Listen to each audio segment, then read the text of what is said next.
So with that said, let's do a little checking here exactly where this storm is heading. And right at the moment, the ETA for these areas include Dillsboro at 1206 or Moores Hill at 1204. You'll notice Manchester at 1211, Aurora at 1218 if it continues to move in that fashion past the time. Now, overall, the storm itself, the structure looks like there is just this little tail here that you see across this area here. That shows a certain amount of rotation that's happening within the storm by Versailles.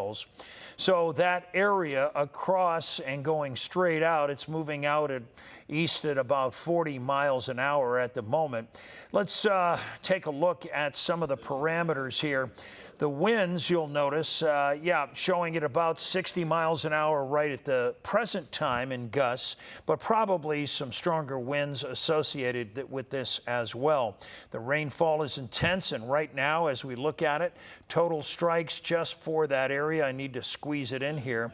You'll notice it's across that Versailles area, and then Sparta, Dillsboro. There's going to be a lot of lightning across there. At present, since we can do some street spotting here, you'll notice right around that West County Road 250 out by West Tanglewood, down by South County Road 250.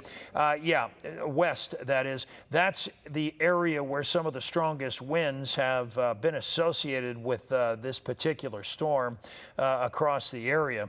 Now, that storminess is going to continue as we roll through the next 30 minutes. Let's see if there's any hail within this storm itself. There has been back before the storm has actually moved up. You'll see it over here by Jackson. Chances are it's of a larger variety as well.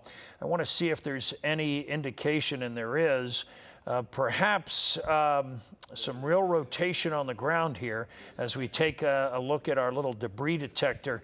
This is an indicator of some of the debris that might be being churned up by some of those winds. Right now, this is a tornado warning that is detected by radar.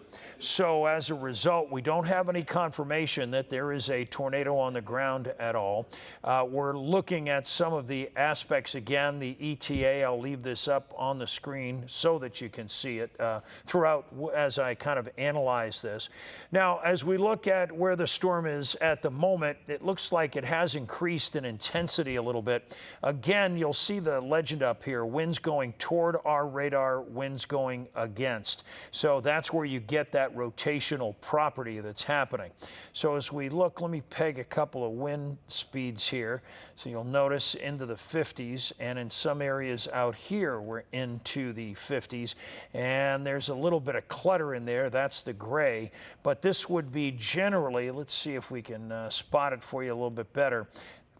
This would be generally where the storm is, in that area by East County Road 50 up through Versailles.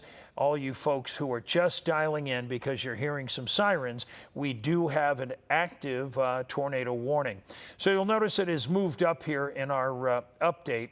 And so we're looking at this storm that is in a circulation from about State Route 128, and I'll draw it again, down through East County Road 650.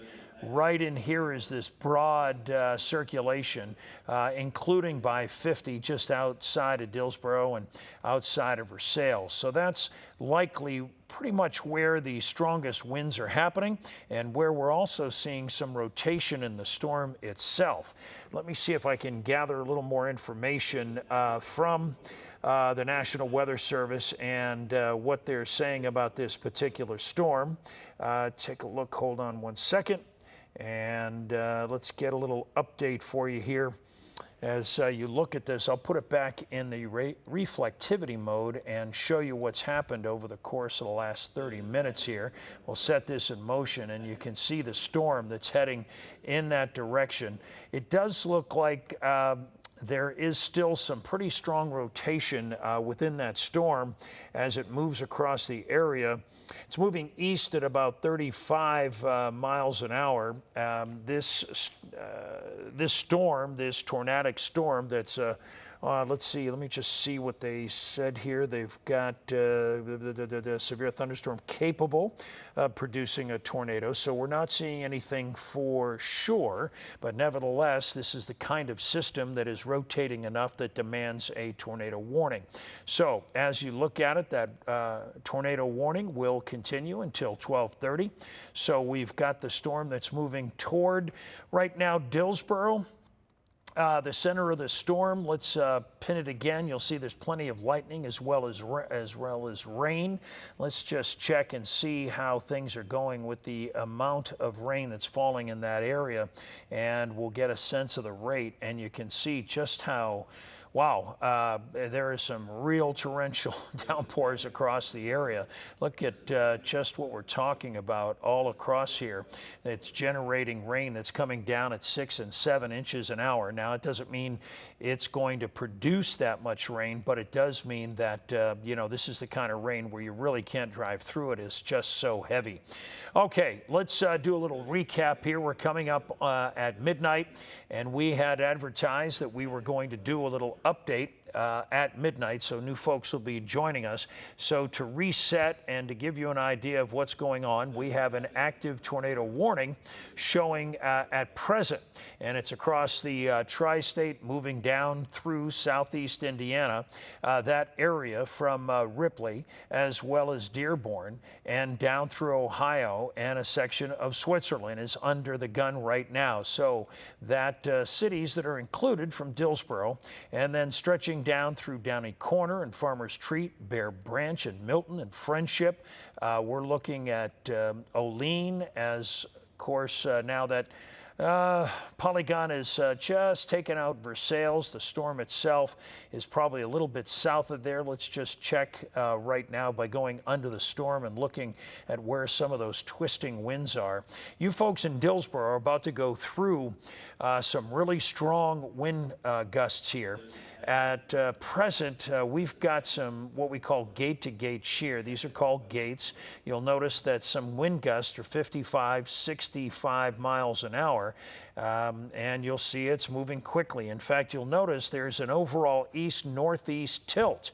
You folks in Sparta, even though you're not technically in the warning, I would get in your tornado safe place. Folks in Milan should be in their tornado safe place, as well as Manchester and Aurora. This is not just going to die out this storm. This will continue. And this storm, of course, the warning is out until we get to 12:30. Look at the wind gusts there at 86 miles an hour there. You'll notice there's also some winds going the other way, upwards of 40 and even 60 miles an hour.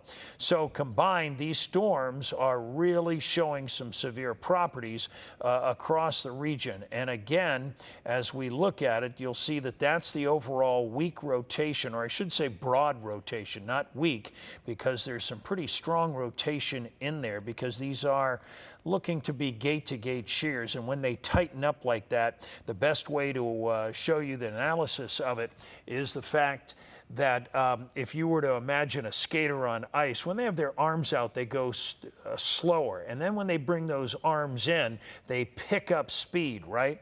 Well, that's what's happening with this storm right now. It appears that it is picking up some steam, and with these wind gusts that are showing around here, it's a little concerning. And so as a result, here's the story right now. You'll notice I mentioned northeast a moment ago, and now the National Weather Service has said the storm is heading more northeast. So again, I mentioned Sparta, I mentioned Aurora, you folks maybe even in Lawrenceburg, and I know it's not a big story right now.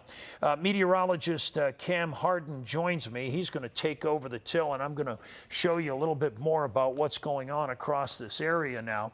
So obviously we've got a lot of lightning, we've got heavy rain showing up. This storm is located in this section here, right about where this little spike is, the arrow that we call a skit, and it's increasing in intensity. You can tell that because the lightning is picking up with it. So far we've had, what, 50 and 60 lightning strikes in that particular area overall. There's some strikes there, but this is now moving northeast. So again, I want to mention, because technically Manchester, Sparta, Aurora, Lawrenceburg, you're not in a warning. So if you're up and watching right now, it's quite possible. Oh yeah, this is really showing. You want to check the CC, the correlation coefficient, when you get a chance, Cam. Let's see if we're seeing anything. Oh, yeah. Yeah, that's not a good sign. This shows the debris that's around a system, and it means it's kicking things up. So it means there's a lot of rotation going on, which is a sign that there could be something more than just a rotating storm in the atmosphere. It could be a lot closer to the ground in the way of a funnel cloud. This would lead me to maybe believe that right at the moment. As we look at it, I want to mention again, if you've got friends or relatives in Manchester, Sparta, through Lawrenceburg, Aurora, give them a call, wake them up. Although I think it's probably the sirens went off. I'm not sure how Dearborn County does that, if they do it by sections or all the horns blow. Do you know, Cam, for sure? I'm not positive now. I'm not positive about that. You know, in Hamilton County, you can set off sectors. Hey, what's going on up there, by the way? Up by Middletown, there's some rotation.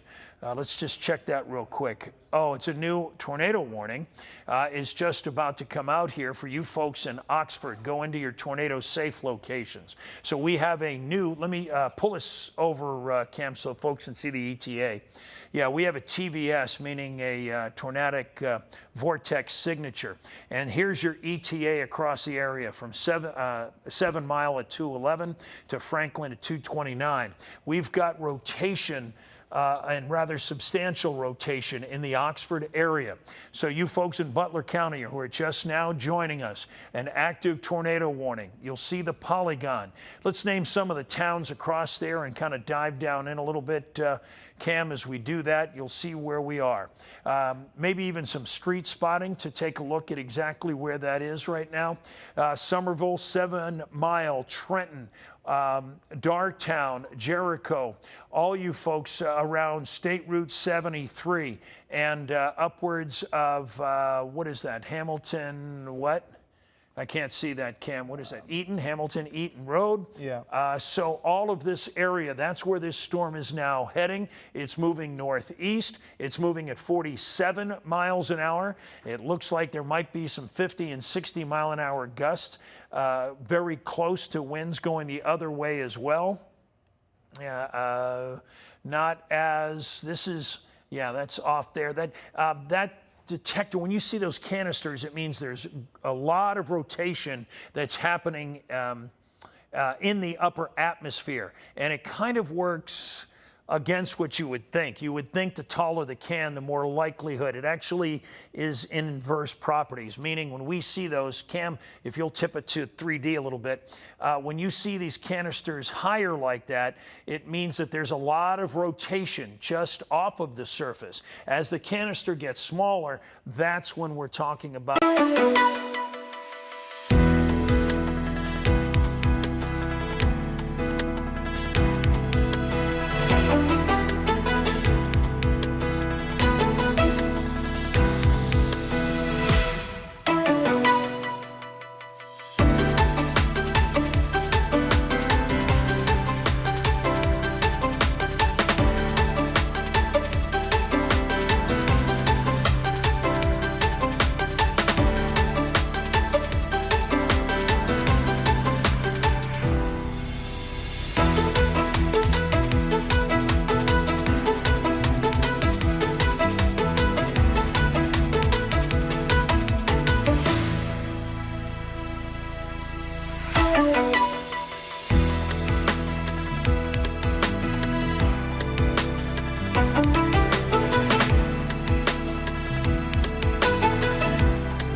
And now let's take a look at some of our other top headlines of the day.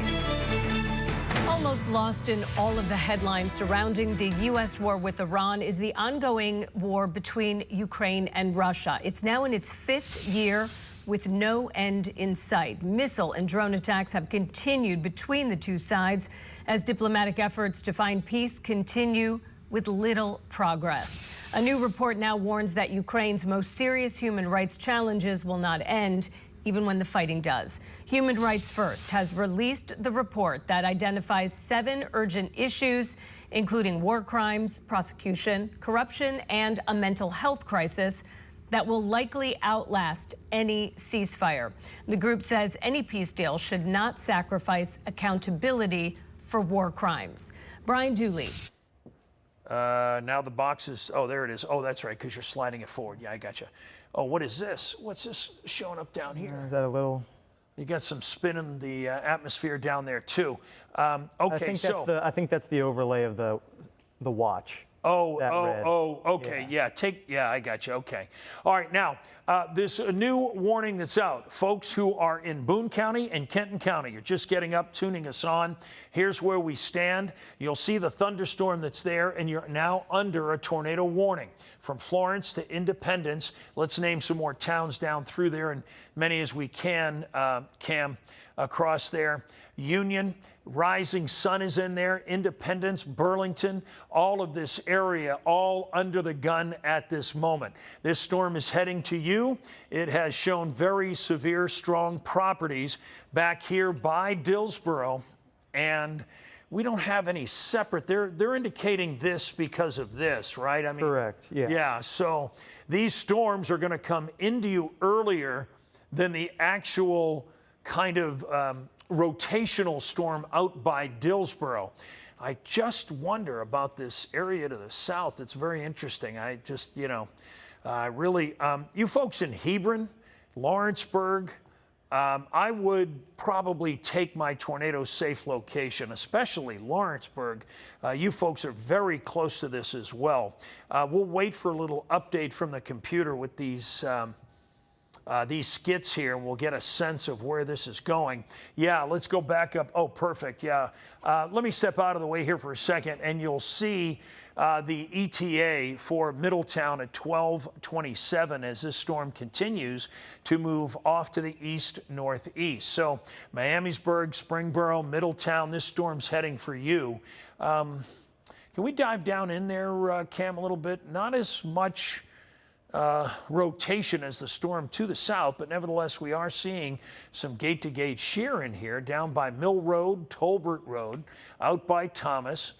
This area right there along that line of State Route 1, is that 122? Let me look at my monitor. Yeah, State Road 122. Yeah, okay, so State down Route there. 122. Yeah, and then what is that one there, Cam? I can't read it upside down. So State Route 503. Okay, 503. So Mill Road, Tolbert, 503. That's the area where this storm is located right now as it moves off to the northeast. So you folks in Germantown, Middletown are going to be next for this powerful storm. Now, this is out until 12:30, so we're still looking at another about 15 minutes or so for this storm. Now, the bigger picture, yep, we probably should reset here. A lot of folks are... We got another one, confirmed one, just off to the west of... Oh, boy, yeah. Yeah, and the problem with that is you'll notice a difference in there, and Cam knows this, the purple that's there as opposed to the red that we have. This is a tornado warning that's radar indicated. This is a tornado warning that is confirmed.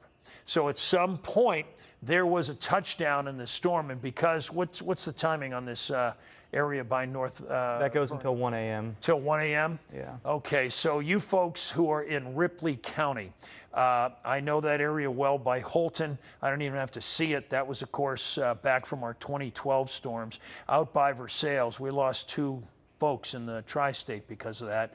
Now, you folks right along the border of Ripley County, you're getting a break from some of the rain right now, and you may think it's over. It's not. This storm that's heading for you, how about switching over to our Indianapolis radar, see if we get a little bit better indication of the rain. Okay, there's the storm itself, and you'll see how much stronger it is. So they have the warning stretched out. I think so here, right? Trying to look. Looks like right there's the... Yeah. There it is. Yeah, okay, so it is back by Seymour, so you do have some time, but you folks in Ripley County need to be ready for a storm that's heading for you that has been confirmed as a tornado. Okay, so back to our friends here as you look at it down through portions of southeast Indiana over to Boone County. Got a green spike in there right at the present time, don't we? Yeah, we do. It'll give us an ETA, but see, the problem with a green spike is that means that's a garden variety storm, according to the computer. So it's kind of what we've been talking about. We think the storm is up here by Aurora, and in fact, wouldn't you think it's up there by Aurora? Yeah, I would definitely agree. I think, and Cam's going to do a little ETA that way to give us a little bit better indication. Now, I know you folks in Florence and Erlanger may very well be up with us right now. You are not under the gun, but technically you're in a tornado warning. So just for precautionary measures, I would go ahead to your tornado safe location. Let's see where this storm, the center of the storm goes. At present, the storm that might affect you is going to be this other one here. So we'll see how that plays out. So right at the moment, again, this area by Aurora stretching out by 50. That's where this storm is, the tornado warned storm, as it continues to move off to the northeast. Can we get if we grab the spike, just see what the speed is on the storm? There it is. It's ripping. Look at this. It's moving off. It says east at 54, but you know, there's definitely a northeast component there. It's going to move very quickly. I would tell you folks in the Lawrenceburg area, I would get into your tornado safe location now. It's only going to be a few minutes before this storm is up and in on top of you. The storm, and yeah, there's the leg of the storm here. This is not as much rotation as we had, I can tell by just the reflectivity, but there is some, yeah, there you go. There's some strong shear in there. So it's not quite as strong as it was in the last few minutes. Doesn't mean it can't re-energize itself as well. Yeah, let's slide up to that other storm and just take a look underneath here. Oh, wow. Okay, was that the Barron button? That was the Barron button, yeah. Okay, you want to just tag the winds then before we leave? Yep. That looked like 70-mile-an-hour winds, the yellow. 80. Up to 80. Wow. So there's some very strong winds associated with this right now moving toward. This is going to cause some damage now as it moves in. Make sure you're in your tornado safe location, Aurora. Very, very important.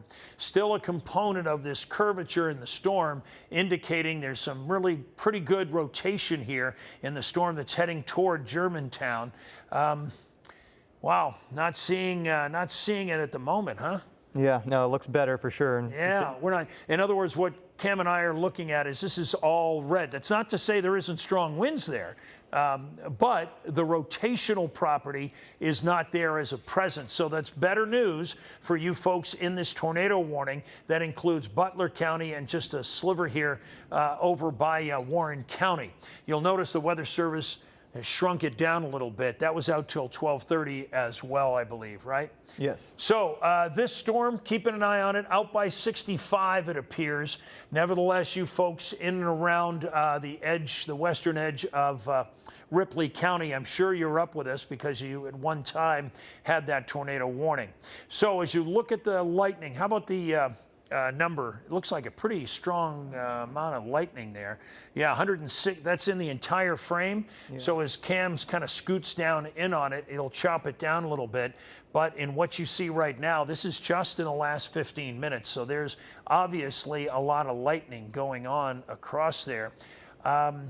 Wonder if there's any chance we can get some cameras up there, take a look at, see what's going on.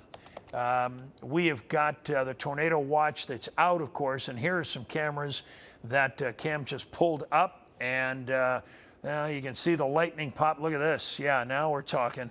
Let me step out of the way so you can see it a little bit. Across the tri-state, 96 lightning bolts in 15 minutes will cause that flickering of the screen in all of our cameras. This is why we have the most extensive camera network in the tri-state for this very region. For this very reason. It's late, I guess. Yeah, okay, so this is really our most powerful storm right now with a lot of rotation. And you folks in Greendale and Lawrenceburg and anywhere else, pull in tight, see who is else. Anybody else I may be, Petersburg, of course, Idlewild. Yeah, you folks all should be in your tornado safe location. This storm is going to just roll up close to you and then head into parts of the northern part of Boone County. Okay, Cam has got a little ETA now, and I'll get out of the way so you can see it. So let me just name a few. Let's skip you over the river into the west side, like Addison at 12:32, so you're not far away from seeing this storm. Cheviot at 12:38 if this holds together. Villa Hills even at 12:38. So we have a storm that's now moving into some highly populated areas. It's in one that's pretty populated itself, right over the top of Aurora pretty much. I would say maybe the center is just south. I want to tag a little of those winds and see where we stand right now, Cam. By Aurora, you'll see some winds that are gusting to 62. Yeah, maybe that bright one to 38. So if you think about that, you're talking about a rotational wind over, how about the ruler? Let's see how far apart those winds actually are. So 2-mile area. So we're talking about winds that are really swirling in a broad sense across parts of southeast Indiana and certainly now into Boone County as well. These winds are going to, wow, it really is a broad area, isn't it? Yeah, Cam? I'm gonna do the slider again just to see if we've seen any southerly kind of tilt, but yeah, it okay. seems, I mean, a little bit, I guess, there at the end, but it's still headed right for the, it's going to scrape by the 275 loop, it looks like. I think so, too. It sure does look like it, and it looks like it's going to be very close to Burlington and Hebron. Now, you folks are up with us because undoubtedly you heard the tornado sirens that went off across Boone County. This warning here is out till 1 o'clock. Now, technically, you're not in it. Hopefully you're not using, your phone information or radar on your phone and you've looked in on us here, because that's the difference between the analysis that we see as meteorologists and just straight data down into your phone. At present, you'll see some real shear, meaning that there's some real good rotational properties, and there's an orange spike. So go ahead and hit that. That is a TVS signature by our computer, meaning that we're seeing, and there it is for you. We were talking about it before it happened. We're seeing winds to 81 roughly miles an hour in a 2-mile swath across there. We're talking about a BTI. That's our base tornado index of 4. Right now, that's a rather substantial amount of rotation in a storm. If we start seeing a 6, we can assume there might be a funnel cloud there, and if we start to see a 7 or anything greater, that could very well be a touchdown. So this is going to be the storm that we'll watch. There's really not much going on for you folks in Butler County. If you're watching up there, that storm is pretty much just started to die out. But that TVS signature is important. I think, and I wonder if the Weather Service won't adjust some of this tornado warning, because you'll notice the spike has it moving through Hebron, Villa Hills, then potentially through Delhi, Covington area, and scraping across maybe even Wilder. Perfect. Thank you, Cam. So we're looking at that getting to Covington at 107. The strength of this storm would tell me it'll probably make the 22 miles to get there. It was moving at what, 57? Is that what we saw? Yeah. So it's not going to take long. Bring this back up again, the TVS, please, Cam, and let's take a look at that, both the ETA, and I wanted to look, let's see, the hail. We're talking about DBZ level of 57, 17,000 feet. Yeah, it's moving at 56, actually, and then not big hail, not a lot of hail associated with it. In fact, you want to take a look at the hail swath, see if there's any actual damaging hail. across that area. So anybody we've just mentioned the last few minutes, as Cam takes a look, doesn't look Don't like. see any hail. Yeah, it doesn't look like it. It only said 60% chance. Anybody we've mentioned in the last few minutes, any town, you need to be in your tornado safe location. This storm continues to move off slightly to the northeast-east at 56 miles an hour. There are some very strong indicators, and this being the most important one, that sheer marker that we have right there telling us that there's some real rotation with this particular storm, aside from the fact that it's undoubtedly just pouring in buckets there. You want to take a look at how much rain's falling, perhaps the rain rate there, Cam, just to give folks an idea. And there, 6, 7, or 8. Which one is it? Let's see. 7. Yeah, there we go. Yep, I think that'll be maybe that lighter shade. Yeah, right there. So, 7, almost to 8. So there's all of this torrential rain. So across this region, I mention this because every once in a while, somebody who works a third shift reminds me that they're just getting up at this hour. So I'll mention to you, obviously, you don't want to drive into this region if perhaps you work here and you work some kind of third shift job, whether it's out at the airport, maybe for FedEx or anything else. This storm has now engulfed this region from about Boone County out by Aurora in southeast Indiana. And we're seeing that other polygon. I think we're fine here. Let's clear some folks over there, Cam, so we can tell them, because we were telling them to go in their tornado safe location, be that first one. So that'd be Dillsboro. Right now, you folks in Dillsboro are okay. There's still obviously some rain and storms around you, but the storm that you would need to go to your tornado safe location has passed you by. So yeah, you're in good shape over there. Now, Cam has just drawn on that rather large area. Boy, I tell you, Cam, what's your overall observations at this point? You know, it's trying to go a little to the south with that latest update. I do like how they cut down. They had that more of a square, and they've kind of shaved off this portion down here. So I think they're seeing what we're seeing as well. I sure would like to see them boost that tornado warning up there and boost it into Hamilton County. Yeah. That's the problem, is technically those sirens haven't gone off in Hamilton County yet. Mm-hmm. So that means folks could be sleeping in Cleves and Addison, Cheviot, and Delhi, which are going to be threatened by this storm in the next few minutes. We saw where the storm is located, kind of in this region, and now it's, not far, maybe 15 or 20 minutes by estimation, to be moving in. So if you've got friends or relatives and you're watching with us right now, and they live in that general west side area, and in fact, I'm giving some thought to giving my wife a call at this point, that you should probably give them a call and let them kind of get up. Look at the lightning increasing. Cam, I think I'll let you take it from here. I'll make a quick call to my wife and make sure she gets up at this hour. Thank you. I could use a little sip. I'll let you go ahead and go on with the folks, and I'm going to make a quick call. All right, so a quick update for anybody who's just now joining us. We had this tornado warning up here to the north in Butler County. That is now out of our area, so that is at least some good news. That is one area of this storm that we do not have to be concerned with, at least in the immediate tri-state. We'll hop back down here, the one that we've been focusing on for about the last 20-30 minutes, with another one off to the west, a confirmed tornado out here in Jennings County, Indiana, just off to the west of Ripley County here in Indiana. That goes until 1 a.m., so there's still plenty of time before that gets into Ripley County for what would be your guys' second different tornado warning.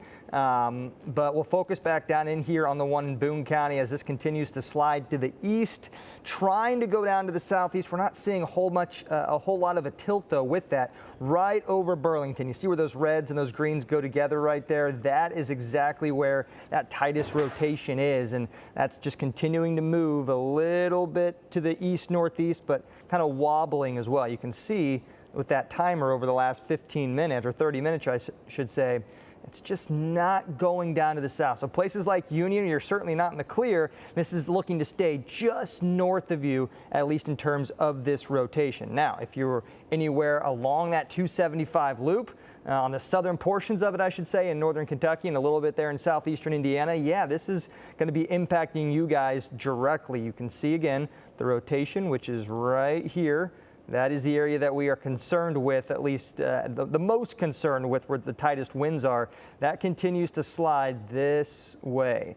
So it's staying well, it's in the tornado warning box still, but just to the north there of places like Union.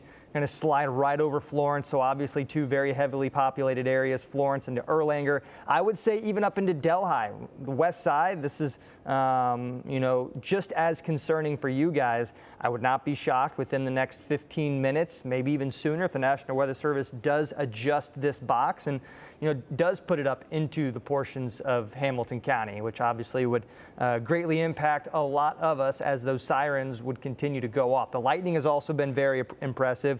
And then you look at the shear rate, you're still seeing those indicators of that rotation. Nothing as tight as what we were seeing earlier, which, hey, it's great news. We're not going to be upset with that. But that rotation is still there. It is still concerning. And with that latest update there, you saw that radar move. We got that latest data in. We'll look a little bit here at some of these winds, and you're still going to see them pretty high, 47 and 36. So you're still looking at about nearly 80 miles per hour gate to 8 there, and about a 2-mile spot there. So still very concerning. They obviously got rid of that box that was there till 12:30, just behind it.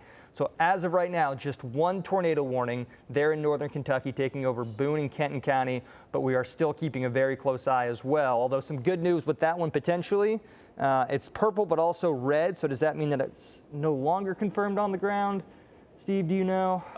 It looks like the original confirmation tornado, and then they reissued a tornado warning. That's what I would say out that way. Go ahead, tag it out there. Let's see what it says for timeline, and we'll get a sense. Okay, so it does look like, yeah, this is important. There's Holton, Jackson, Napoleon, Osgood.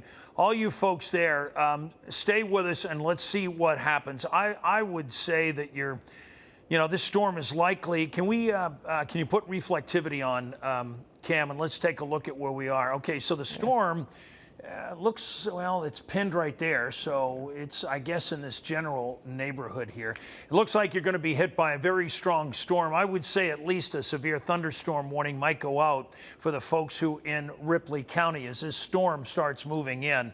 So just be very careful with this storm. We'll see if that continues. But right now, let's stay with our warning across that area.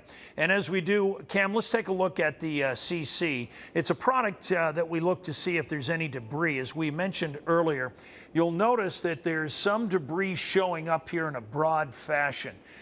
If it was in a tight form, then we might have some confirmation to perhaps something on the ground. But this, I won't say, and this is a problem, this lineup here does show that there's been some very tight rotation creating some debris in the air. But you'll see how it's been blowing off away from the storm.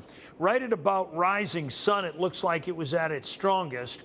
And then as we move up here, you'll see how the orange is kind of now in a wider fashion. What's happening is when that spinning's happening, it's kicking up some dirt or anything else or debris, and it's blowing out and away from the storm itself. So you'll see out by Burlington, in fact. Okay, how about that? Yeah, okay, good. There it is, right over the top of Burlington. I'm really happy we mentioned to you folks in Florence, Erlanger, Lakeside. I would now say Villa Hills.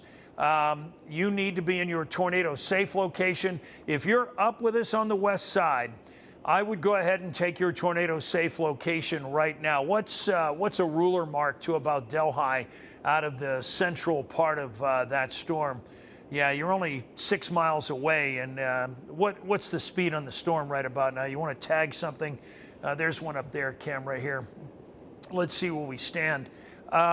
60 miles an hour? Yeah, so we're talking about, so it'll be there momentarily across that area. So you folks in Delhi, Addiston, all of the areas on the west side, you should probably go ahead right down close to the river. You should take your tornado safe location. I think it's possible the Weather Service may extend this up right now. Although that last update shows more of an easterly component just then, don't you think, Cam? Yeah, definitely a little bit more to the east. Yeah, in that particular case right there. I would say not good for areas like Florence, like Erlanger. That is not what they wanted to see. No, that's for sure. Plus, they went ahead and extended this tornado warning. Okay, so they've got got it east. So now we're about to have folks in Campbell County wake up to a siren, and it'll be turned, and they'll be turning in to us to see what's going on. Folks in parts of Kenton County and Boone already awake.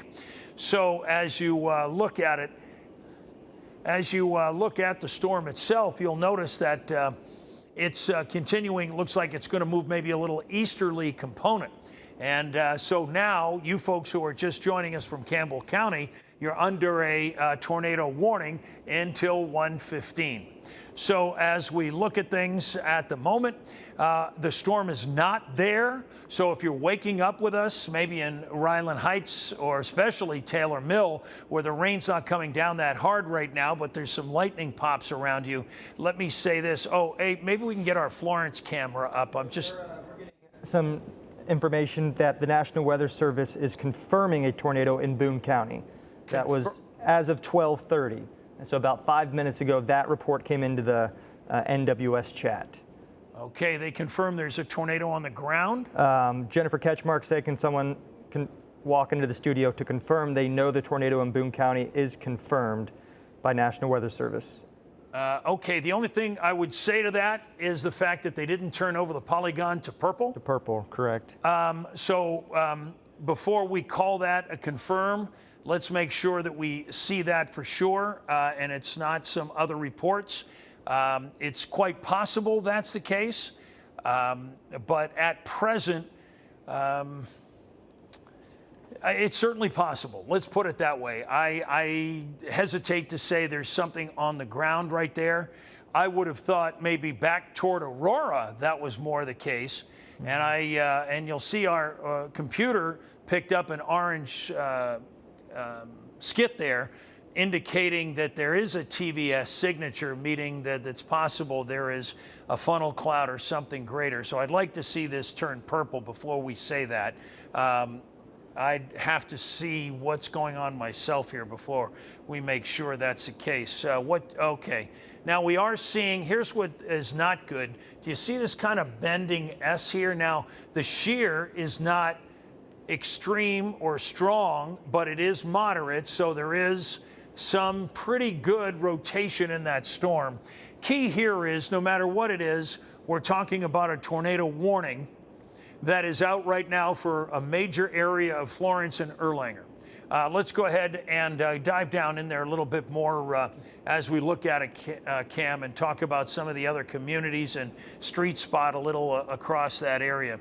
So what looks to be, and we can go over to SRV too and see that we're around, yeah, there it is, around Highway State Ave 19, out by, so it would be bounded by Burlington, Florence, Ridgeview Heights, Crestview Hills, out by Oak Brook.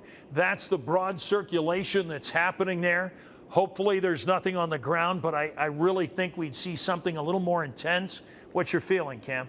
I agree. Sorry, I'm going through the chat. It said from the National Weather Service, source, radar confirmed tornado. Radar shows tornado debris in the air. So kind of what we were looking at with the CC, I'm assuming that's what they saw and are saying that was enough for that to be confirmed. Okay, meaning...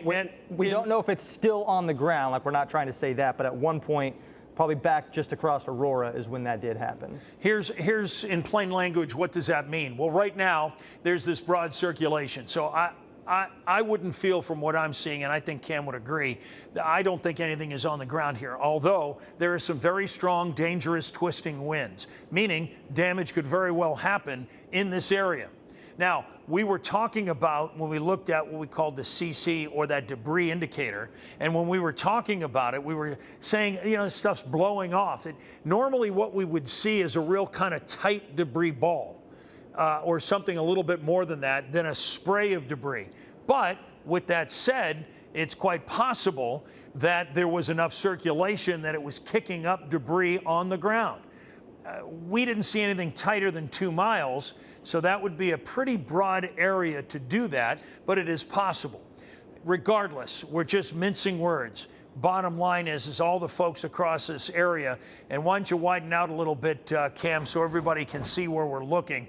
We're talking about from Florence, stretching all over, really, most of Boone County, most of Kenton, and then most of Campbell County, save right up by the river. Let's just say by Covington and over by Newport. It really starts in the Highland Heights area. And that storm, as we saw, was taking a northeast track and is now more easterly, and that's why that tornado warning. How long is this out for, Cam? Until 1:15. 1:15, thank you. And we haven't had any skits analyzing the storm, have we? No, I haven't had one come in a little bit.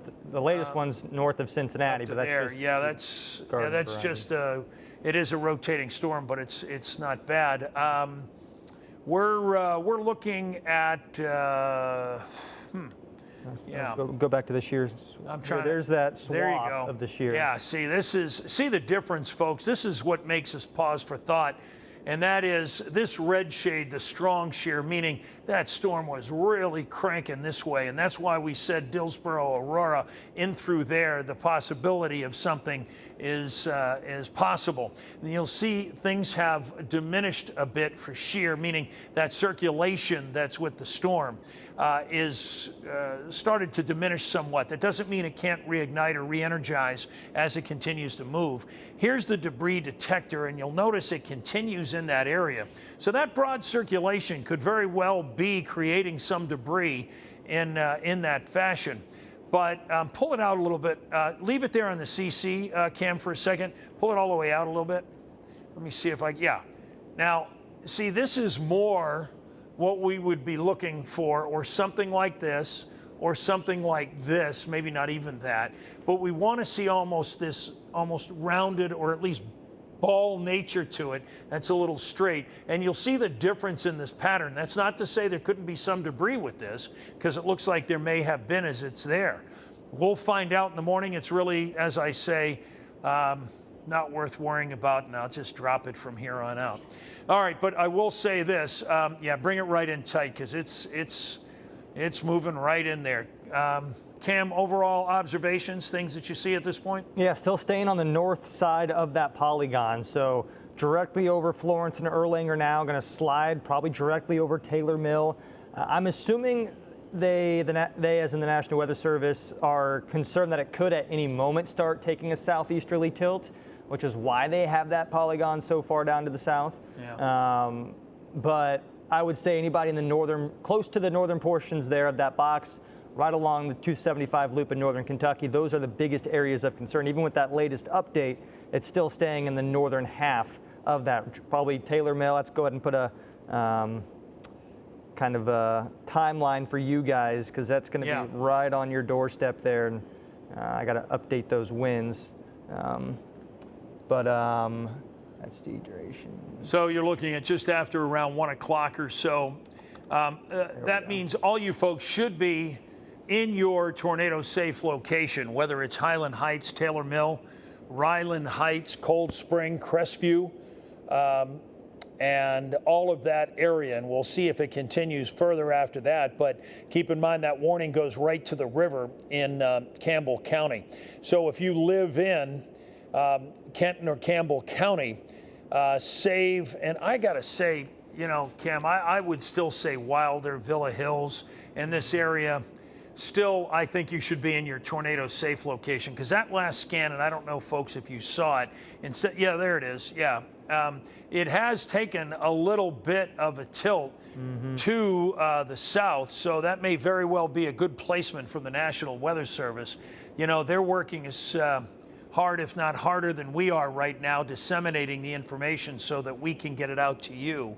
And my hats are always off to them, because they work on a difficult schedule and understaffed. They do a great job in Wilmington overall. Here's a story with lightning. Let's see what's happened in the last 15 minutes. Cam, go ahead and put the tag on there. And as we look at the tri-state at the moment, in the last 15 minutes, there's been 100 strikes in and around that area that we're looking at, one of the things we also look for, dive in a little bit tighter, Cam. One of the things we look for on what the storm is doing, if it starts generating more lightning, essentially out in front of it, it's not quite the case, but you get the idea. These strikes pop up out here. It means that that rotation may be picking up steam. And yes, it has done that, in fact, a little bit across the area. So this is the kind of storm, too. That's enough lightning here in just the last 15 minutes to put out some power across that area. We're looking right now. Trying to. Meteorologist Mark Stitz was showing me the CVG radar and. Trying to move into that to see a little bit tighter look. We have in our radar network a number of radars we can go to. There's a lot of good reasons for that. One of the most important is sometimes if the storm goes over a radar, the range shield will cut down. So we go to another radar to look at the storm from another way so we can see the entirety of it.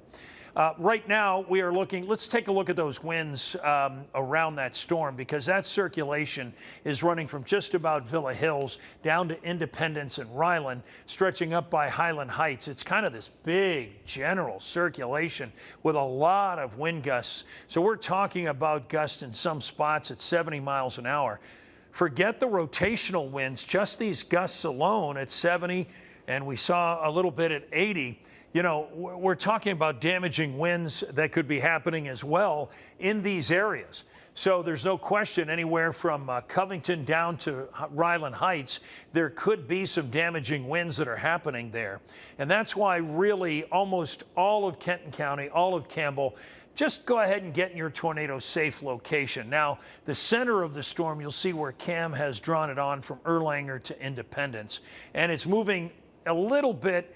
Now, see, this part of the storm's moving up to the northeast. I wonder what the speed is here, Cam, so we get a sense. Will you bring, maybe bring him to the back side there? Then I don't have to step off. Okay, we do it that way too. Sorry. So as you look at it, we're talking about winds, storm moving at about 54 miles an hour, and the ETA for this storm then, for at least this portion, you'll see over here from a portion of it's going to move to the east side. So there's going to be some strong gusty winds moving through the east side of Cincinnati, through Covington, and then skipping over and potentially moving up even further as the storm moves. Now, it depends on where the center of the storm is and that broad circulation, how much of those winds spray out of the center of that. So at present, we're under a tornado warning until 1:15, and you'll see it goes, oh boy, that's no good. Is that red, or is that because of the, oh, that's... I think it's because of the watch, yeah. Oh, that's because of the watch. Okay, just checking. Okay, yeah, that's better. But we do have that S pattern. I'm glad they're moderate shear going on now and not intense shear, but quite frankly, when you see that, it means there's some pretty good rotation, but in a moderate fashion. That's what we're talking about, that broad pattern. I mentioned, I don't know, maybe a half an hour ago, if you're just with us, about a speed skater on ice. If you have your hands out like this and you spin, you don't go as fast. And when you see them tighten up, they start spinning faster. Well, that broad rotation is out there, as we were talking about. And as the storm goes faster, it'll start congealing and coming together, so to speak, with that faster spin. And when we start seeing that, we start seeing more in the way of stronger wind shear across the area. All right, so as we look at the debris detector, there's no question there's been some spin-off from this rather broad circulation, and you'll see it there on this area we're in yellow. As I say, it's hard to detect that there has been some kind of confirmation, although, you know, you can see this right here. Look at the notching that's going on, meaning there's some winds going inflow here at Taylor Mill. This storm may be, and we haven't looked at the reflectivity, so we need some comparison. Maybe bring it back a little bit, Cam, to see how that is. I meant in time, please. I didn't make that clear. Just bring it, slide it back a little bit. Let's see how things have gone. Gives us an indication of how the pattern of the winds might be as we go. And yeah, there we go. There comes that notching. Yeah, so this might be starting to tighten up, Cam, thoughts? Yeah, no, Inflow definitely here. starting to get that inflow notch type look to it right there near Taylor Mill. So Yeah, we're starting to get that hook echo effect that's showing down here too. And that's just happened in the last couple of scans. You'll see it started, and then, so those winds, we were talking about tightening up, and we saw some extra lightning happening in some of these factors, and that's what we look for in analyzing this on the fly. So it does appear that this storm is getting stronger. I would say Cold Spring, I mean, you guys are, Yeah. same with Highland Heights, you guys right there. And, you know, there's that latest radar scan. And if you're from Taylor Mill to Camp Springs to Ross, that's kind of right on that trajectory, just north of Alexandria. But even if you're in Alexandria, if this tilts just a little bit to the southeast, that's going to be right over your guys' doorstep where that concerning area is that we're focusing on. Yeah, that's a good point. So the reality is the Weather Service very nicely done with their warning polygon this go-round. It does appear that that area that they have marked is going to be the area that is most affected as this storm continues to move to the east. And we'll call it east because it's been kind of wobbling back and forth. We Good can't. news with, sorry, that confirmed tornado at one point is no longer active out there to the west. Yeah, the storm is out there, but before you move it, I'll just mention this. You folks in Boone County, you want to go to reflectivity just for a second, Cam? That's good news. You folks in Boone County, probably to Florence is okay. Certainly Florence, Union, Burlington, Hebron, Lawrenceburg, out to Aurora. Right now, you guys are A-OK. So if you've been in your tornado safe location, you can come out now because the storm has since passed you. That shear is certainly coming together across that same region. It hasn't manifested itself into an area or a pattern that would dictate to us that we're seeing anything necessarily on the ground or something that would even denote perhaps a funnel cloud. But there's no question that we are getting some really broad rotation on that storm. And you'll see here right in that Taylor Mill area, all of a sudden we're seeing that red again that we talked about. We were talking, and these are all the elements we play together. Now we're getting some confirmation of some strong shear in that region as well. So that shows us, in fact, a rather substantial one, and it places well right over the same location. So this storm has started to intensify a little bit stronger than it has been across there. Just one check as long as we're looking at this, Cam. Can we go out to Ripley County and just see where that storm is? Make sure we look okay in that area, huh? By Osgood, there's a strong storm. Well, looks like not much in the way of lightning, but some heavy rain. And here's a little update for you folks. We were telling you folks in Ripley to be careful because that storm was a confirmed tornado. It had turned purple in the polygon. Now it's a strong thunderstorm, but not a severe storm. Winds are probably not up to 60 miles an hour. I would suspect they're 40 or 50 though, so it's still a powerful storm as it continues to move off and into Dearborn County. Otherwise, we've got some storms up in southeast Indiana, but this has got our focus because you'll notice, and this is important too, you folks who are in Claremont County, maybe go to Wilmington radar in our network and just see, yeah, okay, we're not losing anything. It does appear that we've got some heavy rain and thunderstorms from the Milford area, but it's not severe. We're not seeing those kind of winds that classify it as severe, but certainly torrential rain, a lot of lightning in that area. Watching here, some of the lightning's falling off. That's a good sign. Cam, when you get a second, maybe take a look at any power outages that may be happening because of this. Yep. And bring that into play right at the moment. This is the rain, of course, it's coming down in buckets, and we continue to see this storm happening. Okay, here you go. We've got some anyway. Let's see what the counts are. We'll go ahead and, yeah, there we go.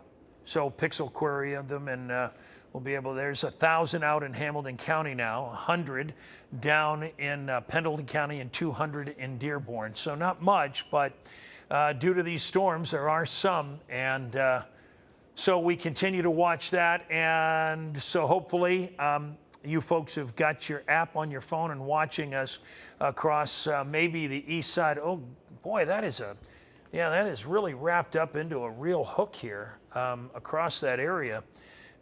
Meaning that when we start to see this, what's the CC look like in that Taylor Mill area down through Ryland Heights? Again, we call it the correlation coefficient.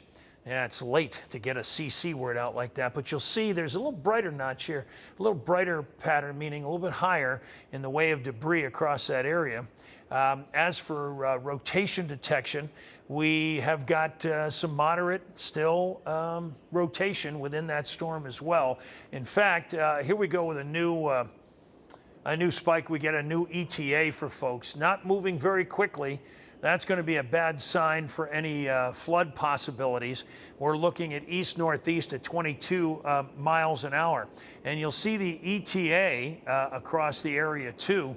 As you look at it, you'll see from Crestview down to Melbourne, Anderson Township, all here over about the next 15 to 20 minutes.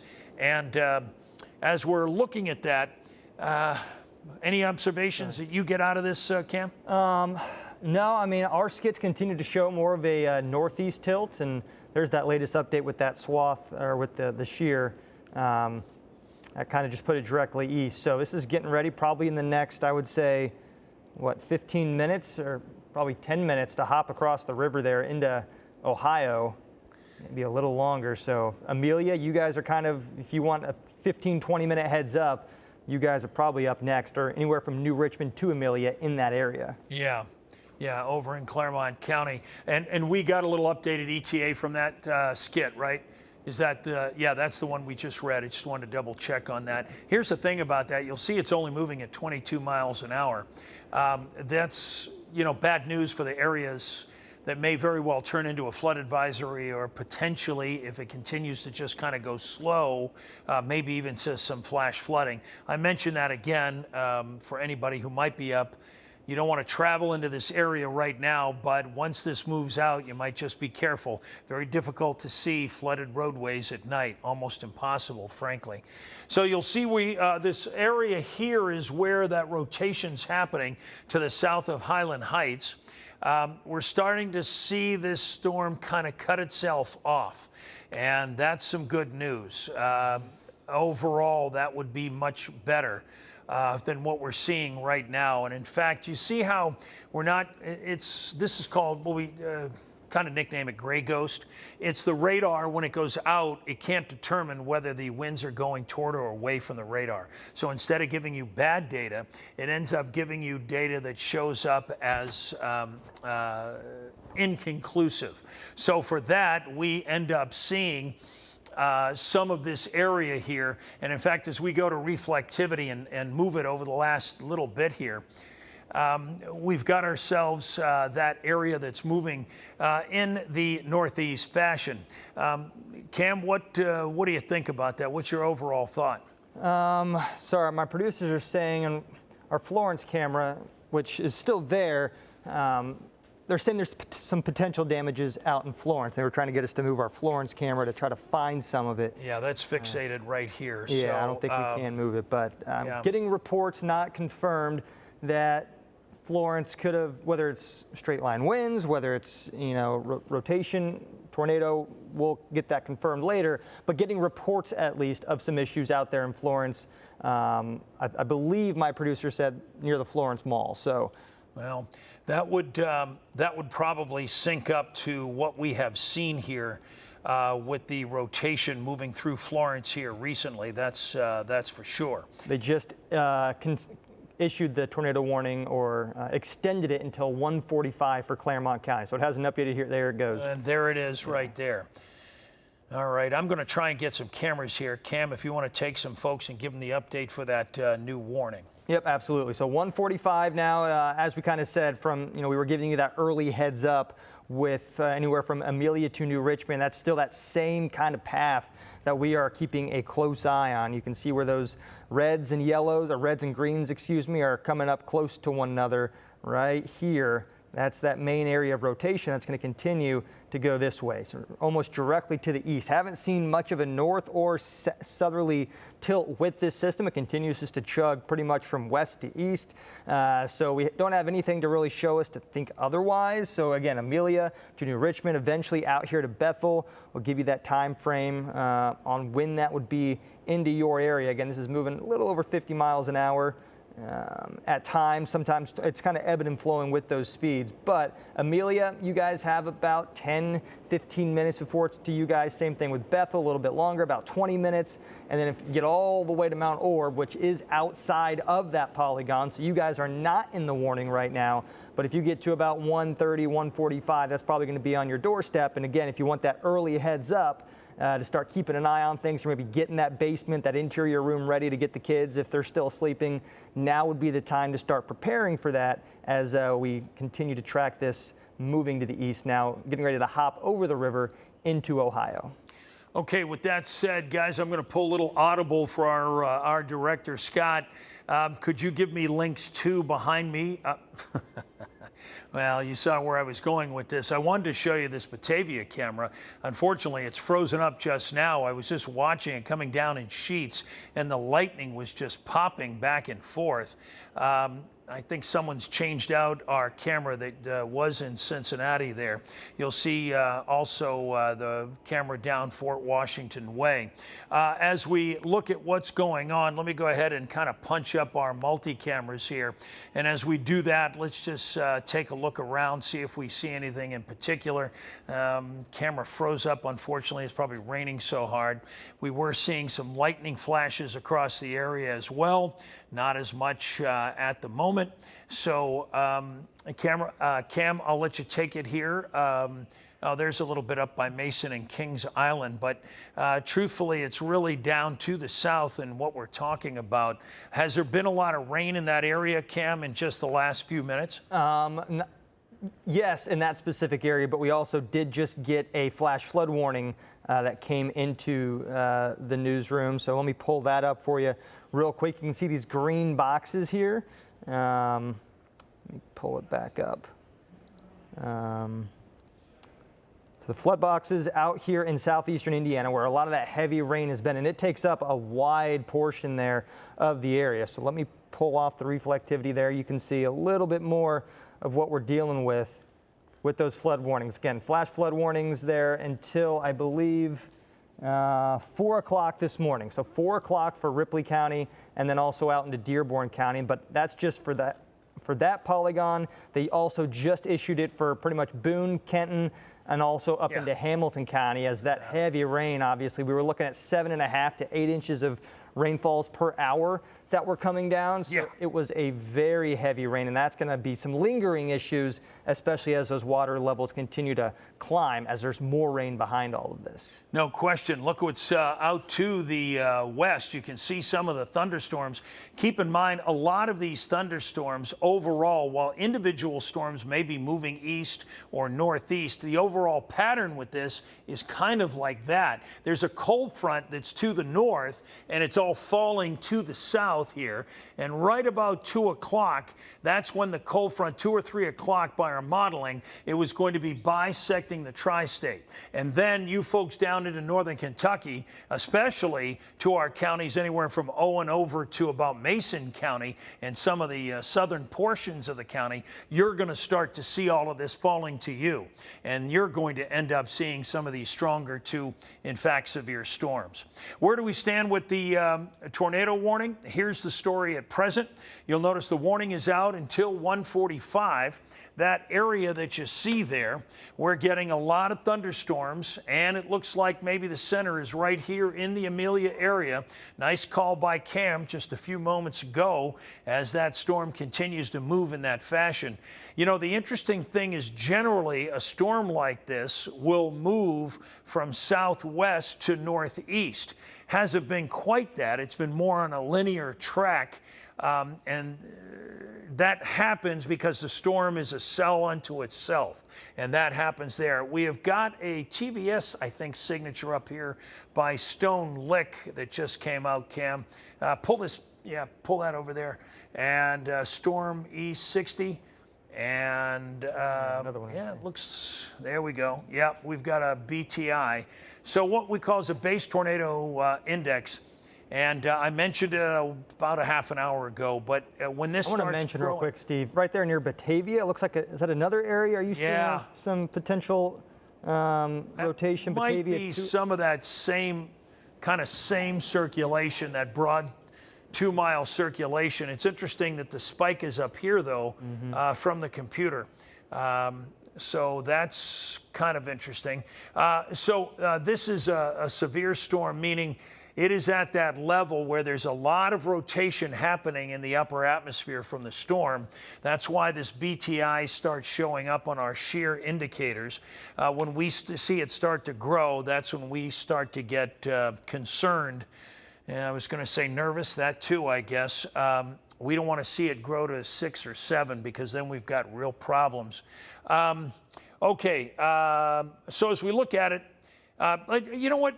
Yeah, that's what I was just going to say. Move it up to Wilmington. Let's see what's going on. And we lose the skit there. So that may have something to do with the fact of what's going on with our radar now that I see that we've lost the skit there. We do have rotation. These red ones indicate it's a mesocyclone, meaning the storm itself is overall rotating. The area that we're, most concerned with right now is right in Batavia. If you folks are in Batavia and listening to us, now's the time, and hopefully you already are, in your tornado-safe location. Let's mention some other folks in and around that area. Oh, I see. Yeah, Cam, you might. Yeah, that's right. I see what you're talking about. There's the one here. Then there's the other one that's down to the south, the one that we've been following. That one is a different one. I thought that had jumped to there, but you're right. There might be 2 areas of circulation. And yeah, there are. Yeah, the one up near Batavia and Amelia now is kind of the tighter rotation as compared to the one near New Richmond, which is what we were focusing on. Yeah. That's a good catch by you. Value having 2 sets of eyes here. That's a 1 here and then 1 down here. And you'll see how the red and the green gates are very close together. And there you go for that circulation. You're talking about over 90 miles an hour in a rotation within about 2 miles again. 2 miles, close. yeah. Yeah, around that area. So again, that's a lot of action that's happening there. And so you folks anywhere, who else is up through there? Let's see, I was going to say street spotting. Okay, so we're talking about so by 32 and by 222 and then out by Olive Branch, and then stretching down across that area by Chapel Road and then by Slade Road and Elk Lick and out by Afton. This is the area that we're talking about. And frankly, all you folks at that point, if you've heard somewhere that those roads are near you or your particular town, I would go ahead and get into your tornado-safe location. This is the value of having our own radar, our 9 first warning Doppler, the only station in town with one that's located, of course, in Claremont County at the Claremont County Airport. So it really gives us a chance to use all of the network, and then of course we can go to our radar and have preciseness that you can't get by using other radars, whether it's Wilmington or else, and have the kind of early warning and first warning that we promise in this. As you look at the storm itself, I would bet some of this is some red gate, so it's probably gate to gate down here too, but not as strong rotation. There's a lot of winds though stretching out of that storm. There's probably some stronger, 50, 60 mile an hour winds there. Okay, you're looking at the actual, well, look at that. Mm-hmm. There's some gusts there, almost 90 miles an hour. Mm-hmm. This is surface winds across the area. And Sorry. Oh, that's green down there. Is that what that was? Okay. Yeah. Okay, so let's reset. It's 10 after 1. We're good with this. This is till 1:45 now. Correct. Right? Because this storm is going to continue to move over. I've got the Batavia camera pulled up, and it looks like it's it's got a pretty good feed on links too. If we want to pull that up, just because that's right where that location was. That's what I was looking at earlier. Yeah. That real torrential rain out at the Claremont County Airport. So we can move this one around a little bit if it's going to cooperate with us, and would usually let us see some stuff. I'm trying to move it around, but it doesn't look like it's going to respond as of right now. But hey, we're just happy we've got a shot of it with the storm right over top of it. Yeah, that's for sure. Not seeing a lot of lightning strikes in and around, at least the perspective we're seeing. It could be off out to the east because the camera is looking back west. The camera is actually situated on our tower for our radar. You know, if you were the camera right now, you'd be up almost to the top of that white dome on the metal kind of erector set that holds the dome. That's what you're looking at. We got another tornado warning in southeastern Indiana. Oh boy, okay. Well, let's get to work on, yeah, there's some real rotation there, isn't it? And it's gate to gate. So the warning's out till 1:30.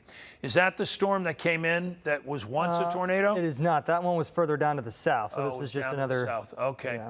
Yeah. Okay, maybe some of the outflow out of that. As you look at it, let's dive in a little bit closer, Cam, and maybe we can do a little ETA on it as well. Okay, so as you look at it, it's right in the heart of Franklin County. And you'll see that it looks like it's moving off to the east at this point. And yeah, give me some, that's the storm that's up that way. Moving 50 miles an hour, so let me. Yeah, now what Cam's doing, just to tell you what's happening here, a little inside baseball, he wanted to get the overall pattern for how fast the storms were moving and then get a sense of what's going on with the storm itself. I have to say, what could be good news, pull real tight in, Cam. Let's see, I don't know the smaller towns that are south of the Brookville area. There you go, that's what we want to see. And as you look at it, yeah, they are smaller towns. You good folks there in Cedar Grove and Mound Haven and New Trenton, Macedonia, Riley, Peoria, Mount Carmel.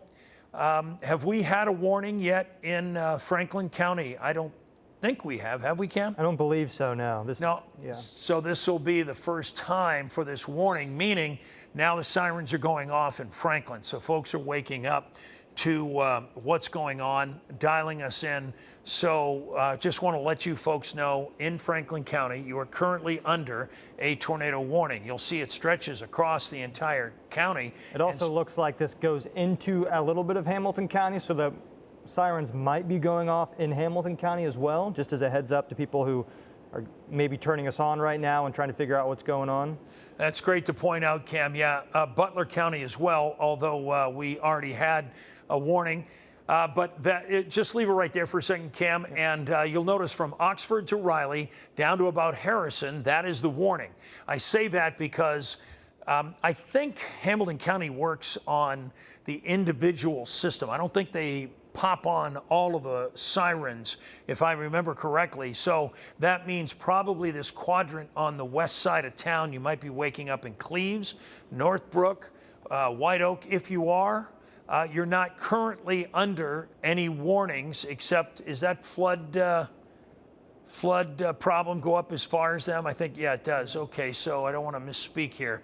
So we got two wait a minute. Let's get down there. Rotation signatures now. Wow.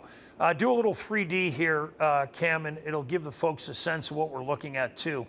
Okay, let me give you your bearings. Here's Cincinnati, right? So up to the northwest toward Harrison, then into Franklin County. We're getting some serious rotation. Now you'll notice, if you were with us earlier, I talked about the size of the canisters. Now you'll notice this one's short of the ground. The reason why that happens is it says the rotation is getting closer to the surface. So that's what this means. So for you folks in the Batavia, New Richmond area, and part of that tornado warning, this storm is very close to the ground at this point. Now let's do some analysis.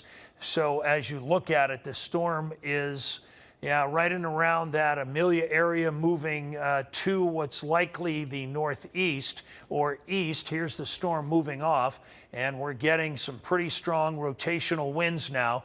This is the kind of system that we hate to see, because now we're starting to see them in a shorter fashion. I bet you it's even less than that. Try does the ruler show you just if you use the ruler, it won't put the big block on, and it does, huh? Yeah.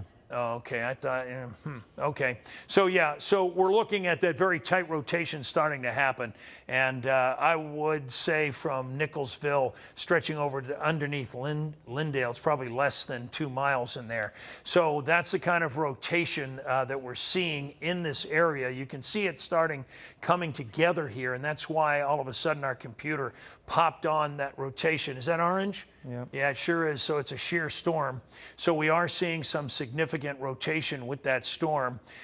We've got winds in a circulating fashion now to 81 miles an hour, roughly. And again, well, it was right, just to about 2 miles, moving off to the east at 47. So what we're talking about, you folks in Bethel, stretching up to Williamsburg, you need to make sure you're in your tornado safe location.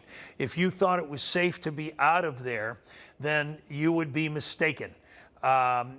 Because this storm is heading for you now, and these are the kind of winds that, yeah, and you'll see this kind of pattern setting up that we talked about all night, about the fact there's this kind of curvature now to the rotation, and we're seeing the stronger kind of rotation within the storm. And that's why the skit came out to make us aware that there's some serious rotation going on here.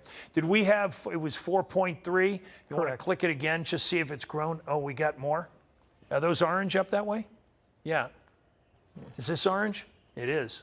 So there is some serious rotation. Okay, you'll notice it's at 2.5. When Cam pulls those two boxes apart, you'll be able to see that better. So we've got shear winds, meaning we've got a rotational area there with winds around 60 miles an hour in a circulating fashion there. So I'm sorry, that would be east at 60. It is at 80 plus.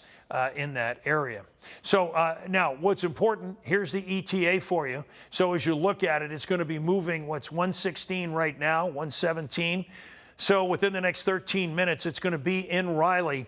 So for you folks in and around that Oxford area down through Butler County, this storm's going to be up on you momentarily. So do not wait to get into your tornado safe location. Get in there now and be safe, because this storm is showing some real strong rotation.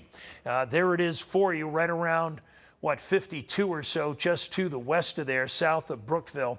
We're talking, oh, perfect. Mound Haven, Oak Tree Crossroads. Not perfect for these folks, but it did help me identify where the storm is. So that's where it is, and it's moving off almost east now across that area, and it's moving to the end of Franklin, and it'll move into Butler County.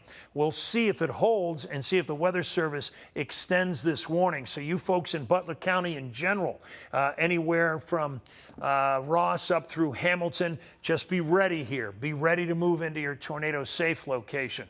Now, you'll notice the tornado warning that's down and across Claremont County here, moving off to the east. Again, it's just, and there it is, boom, right on top of Bethel. Didn't take long, right? Right. I mean, boom. I mean, really, what's the speed on this again? Yeah, there it is. It's moving at almost 50 miles an hour. This has got rotational properties coming at you, Bethel. These are the kind of destructive winds that are going toward in a way that rips trees out, knocks over furniture, maybe blows over a barn, something like that across that area. So make sure you're in your location, whether it's the basement or the interior of your home. Just I'll repeat that for friends that maybe don't know what to do. And just make sure you're in that safe location. Okay, so that's happening for you folks from Williamsburg and especially Bethel. This is coming right down the pike on top of you here. So hopefully this is going to be okay, but it is going to move right over the top of you. Now, the other storm is up here, you'll notice, by Franklin County and Brookville. How are we doing? Go to reflectivity. How are we doing in getting out of here? That's what yeah, okay, that's better. Give me Indiana radar. Yeah, there we go. So I asked Cam to do that to see. We still have, those are still warnings that are out here, right, by Bloomington? Correct. So there's one by Bloomington. Most of this green is all flood, the warnings at this point? The dark greens are flash flood warnings. The light greens are flood advisories. Thank you. And we have some thunderstorms moving out of Indianapolis, which means it's quite possible you folks in southeast Indiana but they aren't severe as of now. But there's more rain to come, so that's another big issue here. We've got plenty of rain still to come. If you get a chance, Cam, let's take a look. We'll recap for our folks for the warnings here momentarily. You'll see them now in parts of Claremont County, stretching over to Franklin and Butler. The green polygons, those are the warnings. So now I'm curious how much rain has fallen across these areas, Cam. You want to do like, what is it, 1 o'clock? Maybe a 6 or 8 hour total, see what we're talking about. Yeah, look how much rain they're dropping, a couple of inches, yeah, pretty much in all those yellow areas. Some of them will be more. So as this storm comes through, it really does drop an immense amount of rain. Same idea with this one up here by Brookville. And that's why you see all of these flood advisories as well as warnings are out. So you folks who are in Brown County, you're next. In fact, yeah, there are the rain rates to what, 7, 6, and 7? Yeah, that are coming down right now. It doesn't mean that's going to accumulate that, because obviously the storm's moving 40, 50 miles an hour. But even at that clip, it's going to drop a lot of rain as it moves across the region. So that's just going to continue right through probably Highland County. Is that the warning got extended? They just extended it, yeah, till 2 o'clock for Brown County mainly, but also portions of Highland and the very western portions of Adams County. Okay, we got new friends who are waking up to a tornado siren. A lot of folks will be, so let's go ahead and give a reset, Cam, and show everybody what's going on here.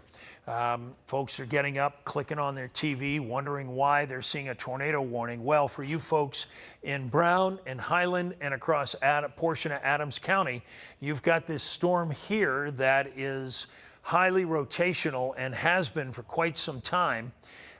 It looks like it's going to continue to hold together, and that's why this warning is out, and it's out till 2 o'clock that you see here. Now, we have still a smaller warning that's out till when, Cam? The one in southeastern Indiana? No, the one here across Claremont County. Oh, that one expires in about, well, it's moving quick because that was set for 1:45. So but it's going to be out, almost yeah, already the out next of there. 20 minutes. As we move it up here then out to southeast Indiana, you'll notice in Franklin County, we're talking about also another warning that's out. And at present, it hasn't moved too much, quite frankly. As you look at it, the good news is you know, our base tornado indicator is very important, has been extremely accurate.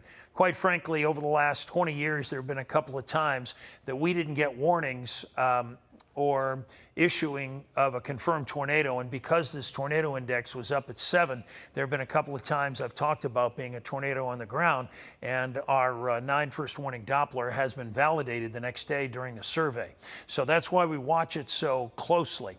Right at the present time, we continue to see the rotation there south of Brookville. Can we zoom in a little bit, Cam?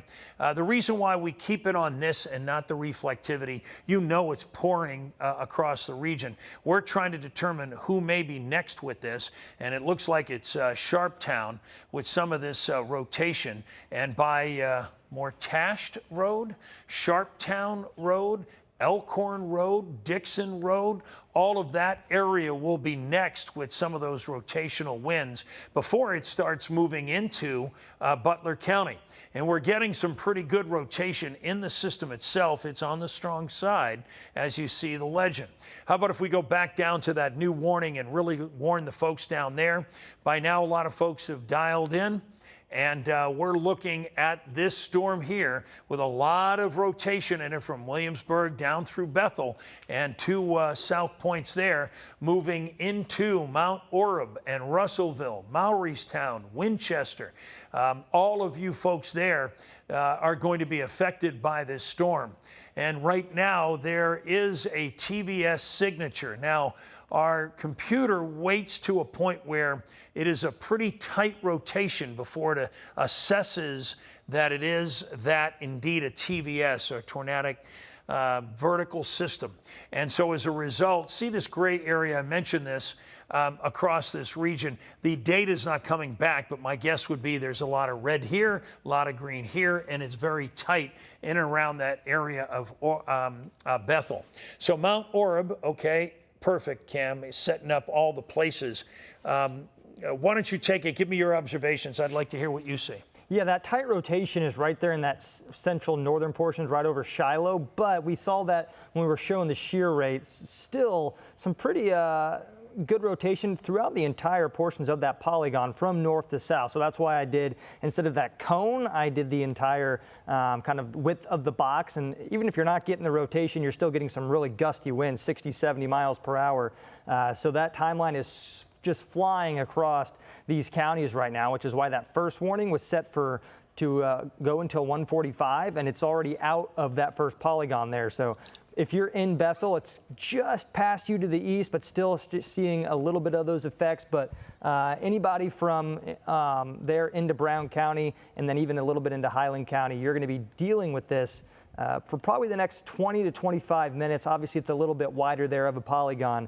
But if you are in Sardinia, you've got about 10, 15 minutes, 5 points, a little bit longer. Obviously, the further east that you go, the tail end of that up into Morristown, you're looking at about 145. If that rotation continues to stay directly on that west to east path, which there's that latest radar scan, not much of a southerly dip, maybe slightly. So places like Winchester, Brownstown, you guys then are going to be right in the direct path of that. But if you're in Morristown to Brownstown, even down into Ash Ridge, you guys that's your plenty of your 10, 15 minutes of a heads up before you need to be completely into the most interior portion of your house, your safe spot, whether it's in the basement or the bathroom, anything like that. You've got some time, but if you're in Shiloh, Neal's Corner, that is barreling down on you right now. Okay, thank you, Cam. Always love to hear what you have to say. As we look at things at the moment, we do have 2 active tornado warnings. We have the one that Cam described, and now one that looks like it's been extended. Yeah. It's what we talked about a few moments ago. You'll notice the red polygon. The actual storm itself is back here. Now, I also noticed, was that out before in Franklin County? That flood warning? No, that is new as well. That's brand new too, right? So the storm itself is here. Well, we just looked at, there's been over 2 inches of rain across the area. So as we look at where this storm is going, it's heading right for you folks in Hamilton. At present, we're looking at 146, so 20 minutes to the center of the storm. So you don't want to wait till then. You want to get into your tornado-safe locations now. For you folks at New Miami, Hamilton, Fairfield, even down to Forest Park. We have seen these storms wobble a little bit. This particular one apparently is moving east at almost 50 miles an hour. So we're going to watch this move across the area. At present, pretty good shear showing up here across the area. How about, you want to look at the CC, Cam? We haven't seen that in a while, just to see. It looks like a little bit blowing off from the storm. We look for this yellow area here, and what we're looking for is kind of a ball. And if we see that kind of ball action, then that's when we could assume there might be something creating that ball of debris. Anything, what about the one that's down to the folks down by Claremont County stretching out to Adams? Is there any, there's a pretty good rotation in there. We don't have a lot of data. Yeah, we've lost a lot of data there. How about the CC down there? Anything showing down that way? Getting the little things, again, that direct line. I think that's, obviously the rotation's a concern, but those straight line winds, I think, are going to be a big concern. We've seen 70 to 80 on the radar estimates at times. And that is a pretty wide margin, or a wide, anywhere from 10 miles of some pretty gusty winds there with that, Exactly. Let's go back to the reflectivity and kind of reset for anybody who's just tuning in, because a lot of folks in Butler County now hearing a siren again. And this is where we're at for you folks, and for that matter, for parts of Hamilton County, as you mentioned before, Cam. Here's the lightning that's showing up and showing right around, in around Oxford, stretching down almost to Hamilton, moving it east at 47 miles an hour. This is a warning that's out till 2, Cam? 2, right? Till 2 o'clock, yes. 2 o'clock. That's, yep, till 2 o'clock. We also have the tornado watch that's out till 5 a.m. That's something else entirely. But I will say this, it was certainly warranted to put the watch out. That's for doggone sure. So at present, we also, is this a new flood warning? I think so, over Hamilton County. Yeah, that's it's been extended a little bit. So that's the big concern. So Jennifer Ketchmark just got in. She said that 75 northbound at 74 is closed due to flooding, which would make sense with where these flood warnings are. She said she pulled up one of the traffic cameras. Oh yeah, if we can pull up traffic camera, you can see that. That would be links 4, I believe. If we can pull up traffic back there in the director's. No, he doesn't have access to it. He doesn't have access to it. Let me see. You focus on this because it's a pretty good shot there. Yeah, it'd be great to get that in there. Cam, why don't you work on that? I will leave momentarily here from your site, but also control kind of our forecast here so we can continue to give you an update and let you know what's going on. As we look at things across the tri-state right now, you'll notice that we have the 2 active tornado warnings. There's one here, Mount Orab, and that's out till 2 o'clock. And for folks who have just dialed in, this other one here for Butler County is now out for 2 o'clock as well. We have also, on top of that, we have the flash flood warning that is out across the area. That's the green bars that you see on the screen because of all the rain that we've had across the region. So let's go ahead and show you a little about what has happened here in just like, let's say, the last 30 minutes or so. And I'll bring you back by about that time so that you can see the storms and how the growth of these storms moved in and how we continue to see them moving off to the east. There's almost a little bit of a northeast pattern that's showing across there. Okay, I think we have the traffic camera now, and that cam was 75 at 74. Yes. Okay. It looks like the southbound lanes are getting by a little bit, but the northbound lanes, that's that huge backup, and you can see just how heavy that rain is coming down and how much water is there on the roadways. I mean, I wouldn't be surprised with as much rain as we're continuing to see. That we'll continue to get some issues out there. Right on. I wanted to join you guys. I just rolled in and actually came up I-71. This is 9 First Warning meteorologist Jennifer Ketchmark. So the flooding on the interstates, I know there are flash flooded warnings out for Boone County, but coming up the Brent Spence Bridge 75 northbound, I hit 2 massive areas of flooding, like up to my tires and beyond. Almost dangerous. There were no road crews out blocking anything, but semis going through it and creating like waves of water literally over the roof of my car. So there is some very big flooding happening on the interstates. Obviously, we've got there 75 at 74 north on your screen right now, showing where it's closed. But I would imagine in low-lying spots, flood-prone zones, you're going to see more and more of this. And obviously it's dark, so it's just hard to see exactly where it's popping up. Yeah, it's not surprising now. I brought up the rainfall rates that are happening, and anywhere where you see this pink shade, you'll know it could be 4 to 6 or even greater at 7, closer to 8 in some locations. And these pockets of extreme rain just creating issues, obviously, as Jennifer mentioned, not on just on the roadways, but in many other locations. And this has happened, of course, over the just maybe the last couple of hours as these areas of storms grow. It just continues to move off to the east or northeast, depending on where you are. Let me just see what we've accumulated. Let's see. This started right about after the news or so. So about, let's go 3 hours here, and you'll see some of the heaviest rain and where we stand at the moment with some of this rain too.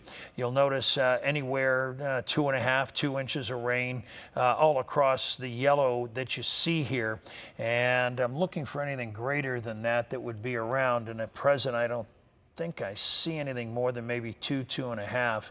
And these pockets of rain, and one that's right in the downtown Covington area, that's for sure. There's probably some street flooding there showing across the area. So it's a combination of everything. Not just the severe storms that are happening across the tri-state right at the moment. Let's get back to some of that and show you what's going on and take a look at everything that's happening presently. there we are right now, and the two strongest storms that we have are showing really across parts of Butler County and then stretching up here in through parts of what looks like Brown and Adams and also Highland County. For you folks in Butler County, this particular storm, great, you're reading my mind, Cam. Let's go ahead and just tag some of those, see where we stand on some of those strong winds. Right around the Shandon area, it also looks like this was moving east. So you folks anywhere from Millville to Ross, while you're not getting those stronger winds right at present, you will see some of this here soon enough. And anywhere from Fairplay to Fairfield up through Hamilton and New Miami down to Forest Park, Green Hills, all in the tornado warning here. That is out until 2 a.m. The center of the storm looks like it's right about here, wouldn't you think, Cam? Yeah, I think so too. And so as a result, that center area here, what have we got for a space here, Cam? Now the problem is we've got a little of that gray ghost, as I mentioned a little bit earlier. So we've got a little bit more of a wider kind of rotational system that's happening at the moment. You'll see we picked up a little bit of winds out by Ross. These gusts that are around here, keep in mind, any one of these gusts that continues for just even a few minutes can cause some damage. So some strong to damaging winds associated with this system, stretching from the length of 27 there pretty much as it makes its way toward Hamilton and Fairfield. I've actually got the Hamilton camera pulled up, and it's looking off to the southwest. If we want to pull that up and see if we get any good lightning strikes there. I believe that's off to the southwest. Yeah, they just keep popping. Yeah. Yeah, and they will too. And of course, it's going to freeze. There we go, a little bit more, but okay, got to pull there. But maybe back it out a little bit, get it away from the roof there, tops or something. Maybe that we'll be able to watch it come in shortly, I guess. That might be as far out as it can go. Oh, is that what it is? Okay. Okay, so we'll see some thunderstorms, obviously, with this and lightning. In fact, let's go there right now, Cam, and see where we stand. We'll go lightning and look at what's happening in Hamilton. We're just not pointing the camera in the right direction. Put on the indicator. And over the last 15 minutes, and let's see how many lightning strikes there's been in that Hamilton, New Miami area, 81 in 15 minutes with this storm. So it's a pretty doggone powerful storm. And if it continues all of this moving toward Trenton and Middletown, how about if we take a look at where we stand with some of the power outages, Cam, and see what that stands. I'll bet you it has grown since we saw it last, given the amount of lightning that we have seen across the area. Yeah, we've got more people in the game now, don't we?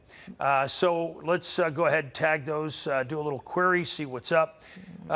As you look at the areas you'll see in blue, those are the ones that right now there's some power outs. Let's see, just 1,000, 2,000 in Claremont County, 600 in Dearborn.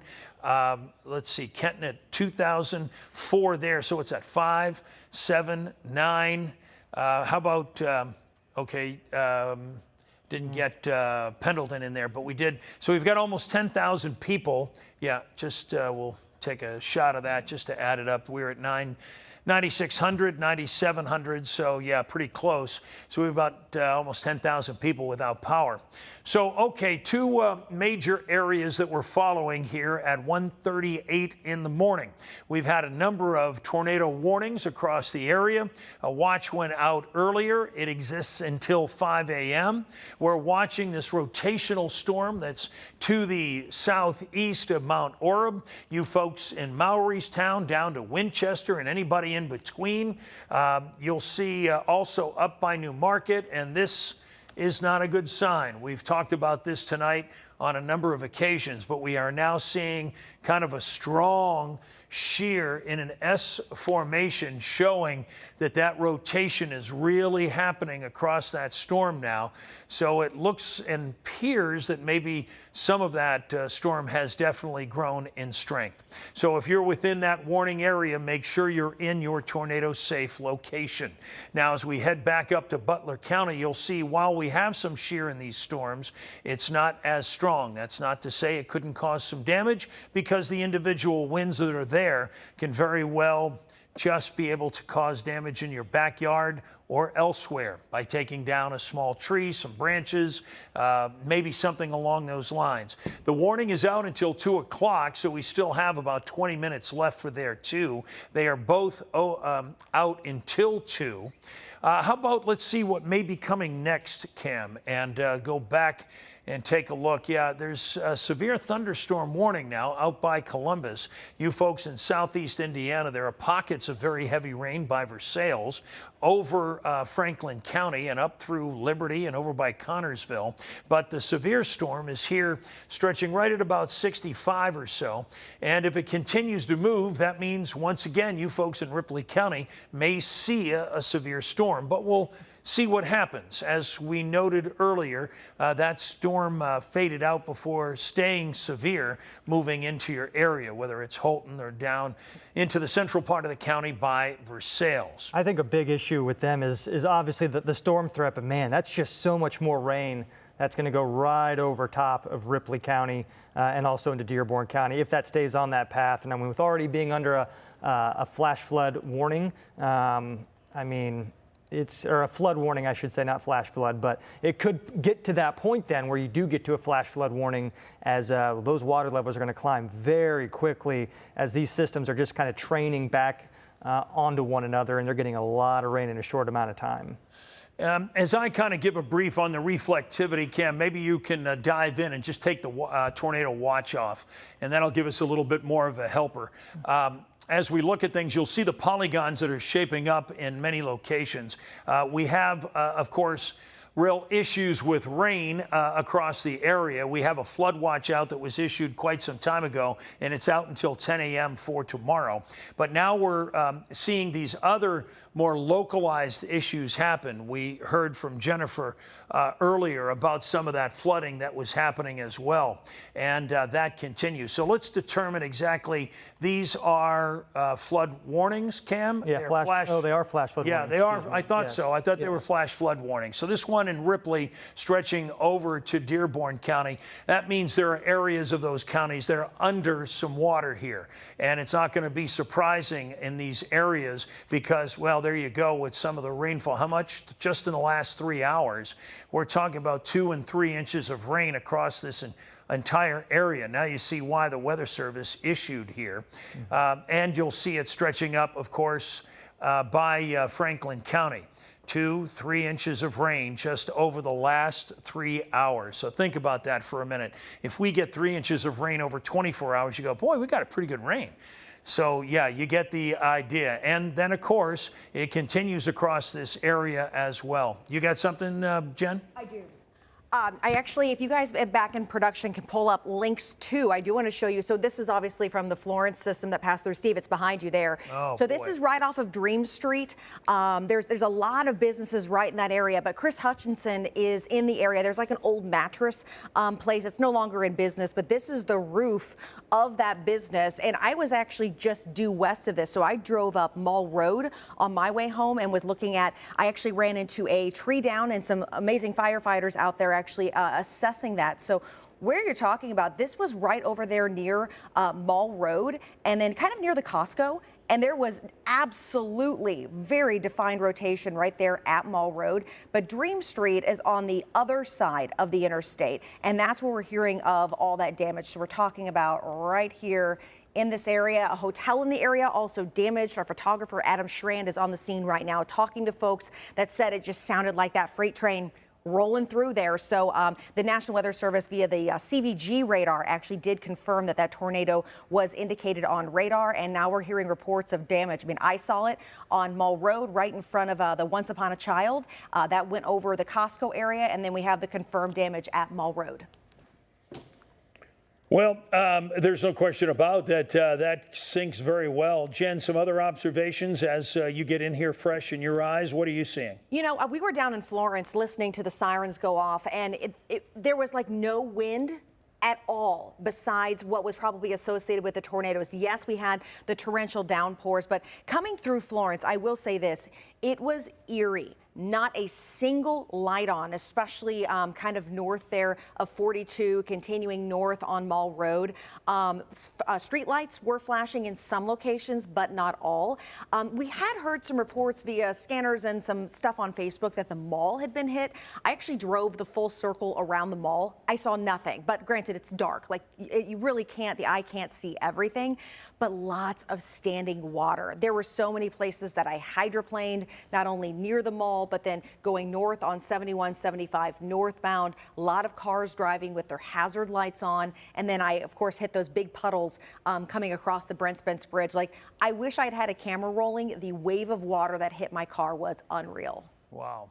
Well, thanks for the observations, Jen, and certainly the picture tells a story about that rotation in Florence. We will see in the morning when they do a survey whether they feel that that was definitely a tornado or not, but boy, early observations certainly seem to point that way.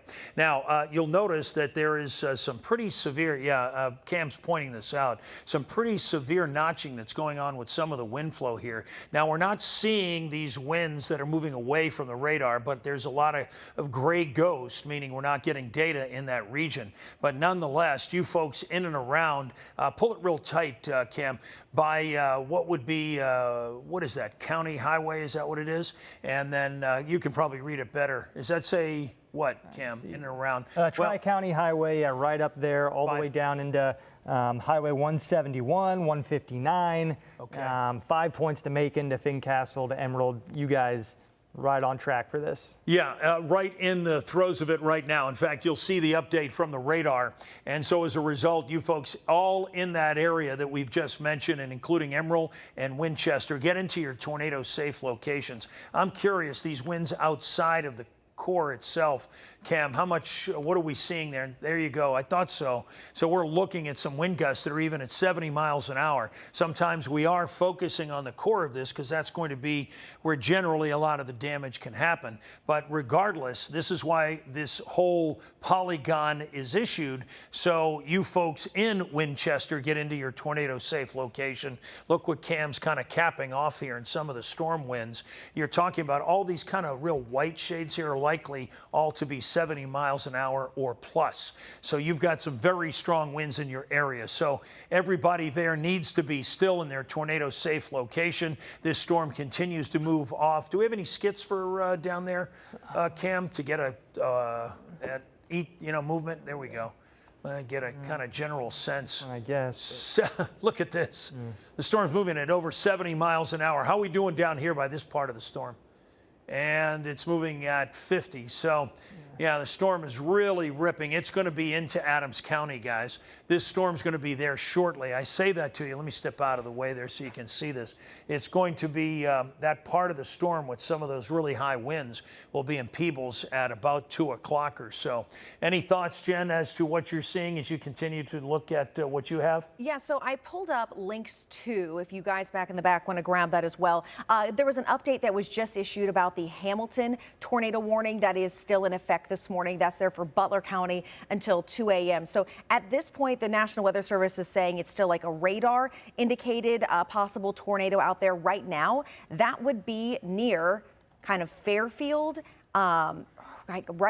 Just right there in town and even along Ohio 4. So just keep in mind that that's the CVG radar showing the storm relative velocity. And then here's the one out of the National Weather Service. But the CVG radar getting a little bit better look there of where some of that rotation is with the storm in Butler County. Now, it's still moving due east. So you're talking about Flockton, Port Union, Beckett Ridge, Tylersville, also Westchester. You guys are all going to be in the path of that. You're currently not in the tornado warning, especially out in Beckett Ridge, Tylersville, and Westchester, but that is moving east about 40 miles per hour. So it won't definitely take long to get to that location. Yeah, I'm glad you're watching that. That gives us eyes on each tornado warning, Jen. That's great.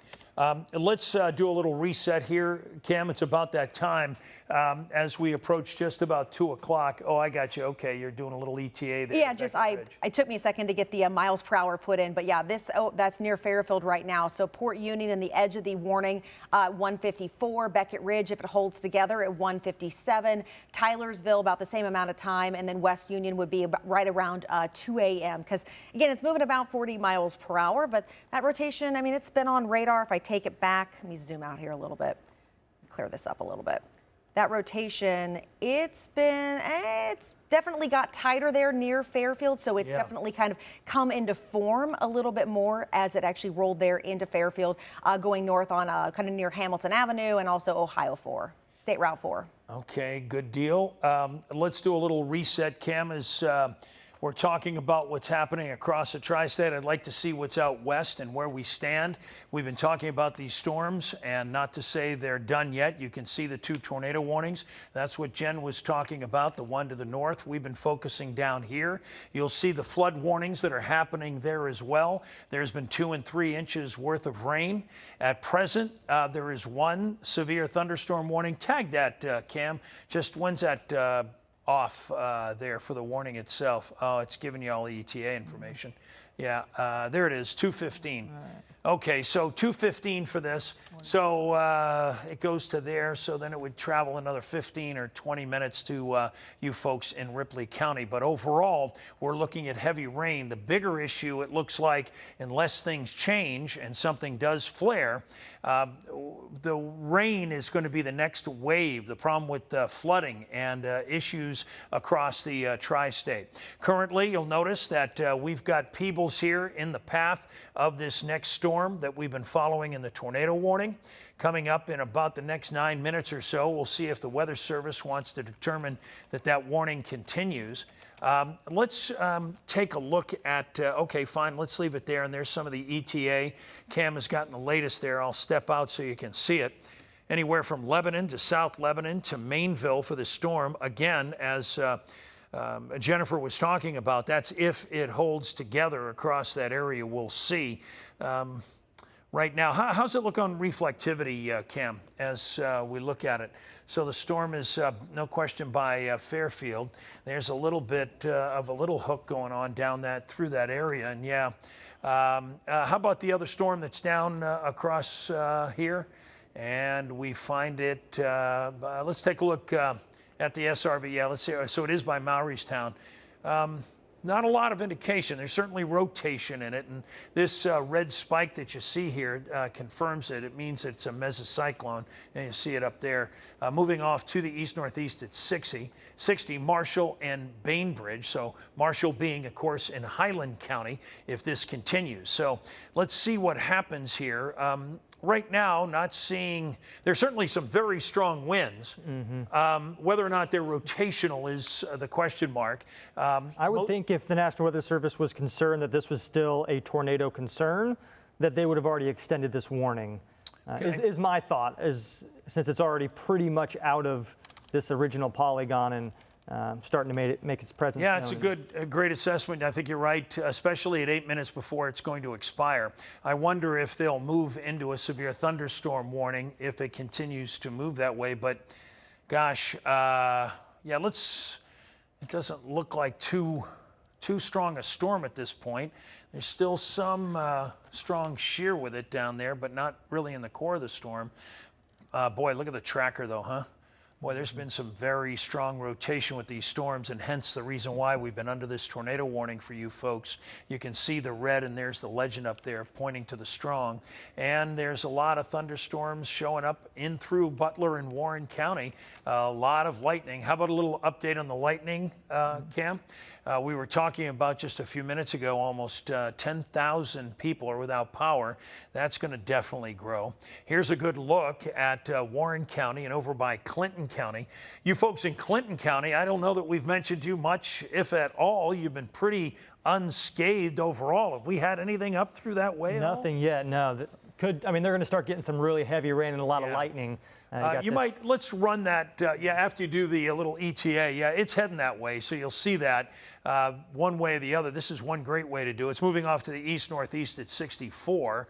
Observations, Cam, as you see it? Obviously, that's a lot of heavy rain. It's a lot of lightning, moving fast as well. At 60 miles per hour, you're like, oh, it's still in the middle of, Butler or Warren County. It's like, it'll be in Wilmington, right in the central portion of Clinton County, in the next probably 20 minutes at the most. So it is certainly booking right along. And this tornado warning is set to expire at 2 o'clock. Both of these separate warnings, both in Butler County and then also out here in Brown and a little bit of Adams County, are set to expire in about 5 minutes. And as Steve and I both mentioned, the fact that they have not been extended yet is obviously good news. Severe thunderstorm warnings potentially could be tacked on to the edge of that. We're not seeing as tight of rotation in these. Again, that is great news, not seeing the tight couplets of the winds, the reds and the greens. Still some very gusty winds, so that's why would not be out of the question to get a severe thunderstorm warning when you've got 70+ mile per hour winds out there in portions of the area. They just canceled the warning for Adams County. So Adams County has been canceled, as you just heard Jen say, so that'll get taken off the map here. They have changed it to a special weather statement, so not even a severe thunderstorm warning, but the National Weather Service is saying that the storm out there in Adams County and southern portions of Highland County, there's still some very gusty winds that could knock down tree limbs and blow around unsecured objects, but it's still moving to the east at 40 miles per hour, so it could have 40-mile-per-hour winds, some pea-sized hail, but they basically just put that update in that they were going to expire the tornado warning officially at 2 a.m., but basically they're saying that it's no longer as severe, especially because they're putting out that special weather statement. I don't know if you want to throw over to links too real fast for our amazing production team in the back room. I do have some new photos that are just coming in. So our crews are out in Florence this morning. The pictures that you're seeing right now, this is Preakness Drive, so it's just across the interstate from the Florence Mall. This is an apartment complex that we had heard reports that there was damage in the area. You can see all the trees and debris and stuff down on the ground. Not home debris, more kind of vegetative debris there on Preakness Drive. So we're definitely investigating that report. And then we got a better picture of Dream Street, where the appliance and mattress place that's there on Dream Street that got that damage. Our photographers out there, this is from Adam Schran, showing exactly what's going on out in Florence. Now, obviously, that storm passed a good 30, 45 minutes ago on the 9 first warning live Doppler radar, as you're seeing right now.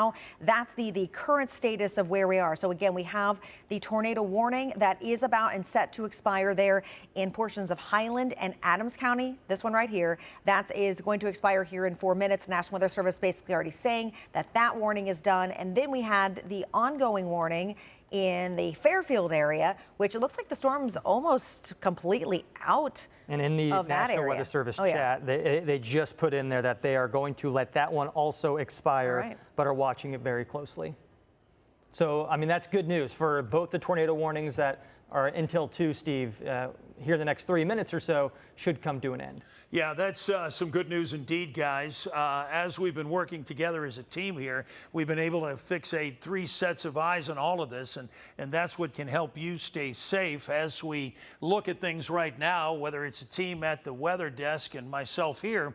We've been watching what's been happening over the course of the last couple of hours. You'll notice as we put things in motion, the storms are starting to wind down.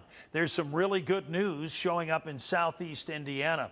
I think overall we're in pretty good shape, except to say that that flooding situation is going to be a bear, and I hope it doesn't carry over the next few hours, that it's going to affect the commute. But you'll notice as Cam is tagging all of these things, we're talking about flood warnings that are still being in effect at 5 o'clock. Yes, we do have the 2 tornado warnings, but as both Jennifer and Cam were talking about, those will be set to expire. Let's do a little round robin here. That's kind of my assessment. Cam, where do you think we stand right now? Yeah, I think at this point, some gusty winds are certainly going to still be capable. We've seen some of those still pop up, 50, 60 miles per hour. So to have another severe thunderstorm warning potentially pop up, not out of the question. Once these storms get out, at least the severe threat, I'm still pretty concerned on these water levels and the amount of rain that we've gotten. I would expect to see some pretty big issues throughout the morning. Traffic in the morning for the morning commutes probably not going to be fun if there's lingering issues. And obviously we'll be keeping an eye on that once Good Morning Tri-State starts at 4:30. Yeah, well, you guys are the experts. What do you think, Jen? Well, we still have the traffic issues because of flooding. So we just heard from ODOT that I-75 northbound at I-74, just north of that. That's the image here behind us, Cam. Yeah. That is closed 100% because of flooding. It is an all-stop. Southbound is moving, but this has not moved for a good 30, 40 minutes. And I really think that flooding is going to become some of the bigger issues that we're running into. We're also hearing of potential water rescues out of Hamilton County. I'm still trying to figure out exactly where this is, but a vehicle is stuck in floodwater here in Hamilton County, newly coming in. So, and specifically from the experience of driving into it, there were spots where it was totally fine and you're going along and the rain's no longer as intense. So you kind of let your guard down. Right. And then all of a sudden you just see a sheet of black because there's no rain, there's no road there visible. I hit the water coming in on the Brent Spitz. I literally pulled off the gas completely. I mean, it scared me big time. The water up over the roof, still on the bridge, and I was on the lower deck. So I'm on the protected deck. It was all the water from the top of the Brent Spence Bridge that was cascading through and down and onto the road. And just, it was 2.5 lanes of nothing but water coming in on the Brent Spence northbound. Wow. Well, I don't know if you at home have seen those social things that are put out. You can't see flooding at night. And you just can't. And Jen's story right there really proves it. I say that because for folks who are going to be facing the morning commute, if you're now saying, well, I'm out in Connorsville, I know we've got thunderstorms, I'm going to start getting some rest here. After a long night, just keep in mind for anybody who's starting to think about heading off to bed and getting some rest before you have to get up in the morning, there is liable to be, as Cam correctly mentioned there, that we'll likely see some real issues in the morning. It is going to be a bear for the commute.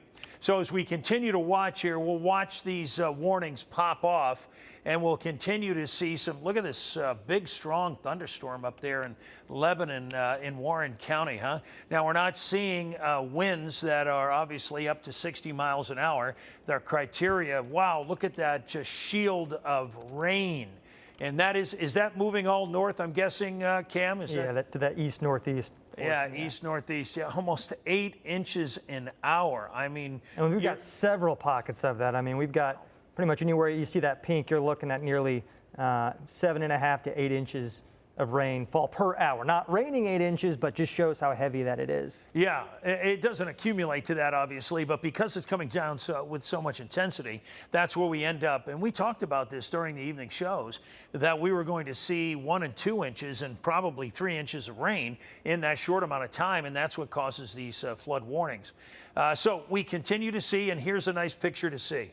For the first time in, I guess a little over 2 hours, 11:50, I believe, is when that first tornado warning came in. Right in that ballpark. We are now not talking about severe storms. That's relative term, right?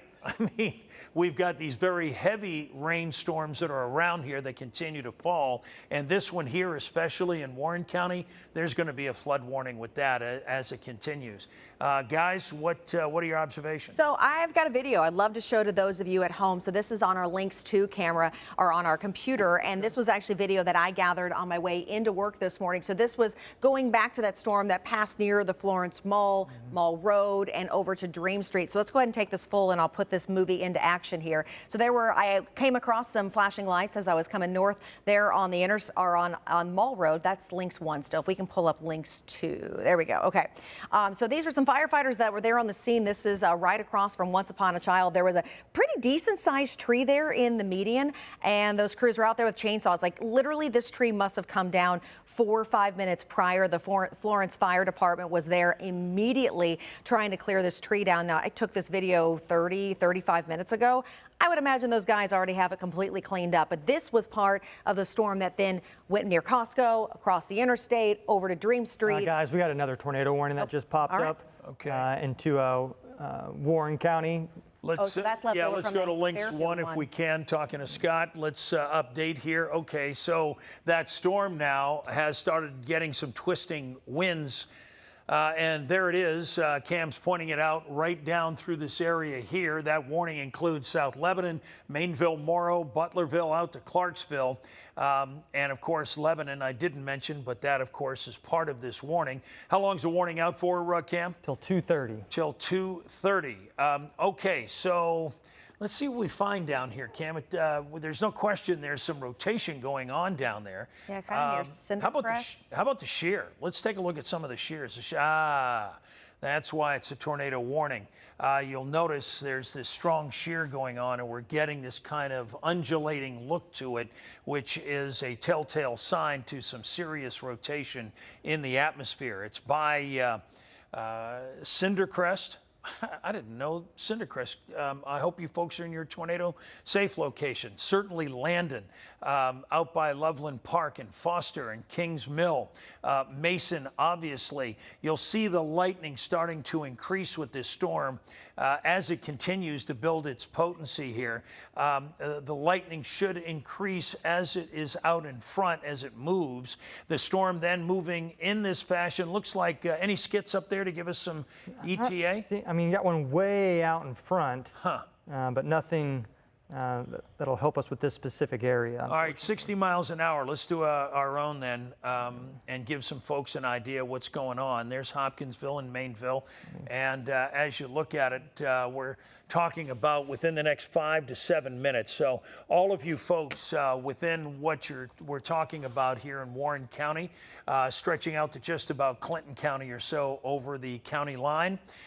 Here are your ETA, but don't worry about that as much as just getting to your safe location. Thoughts on this, Cam?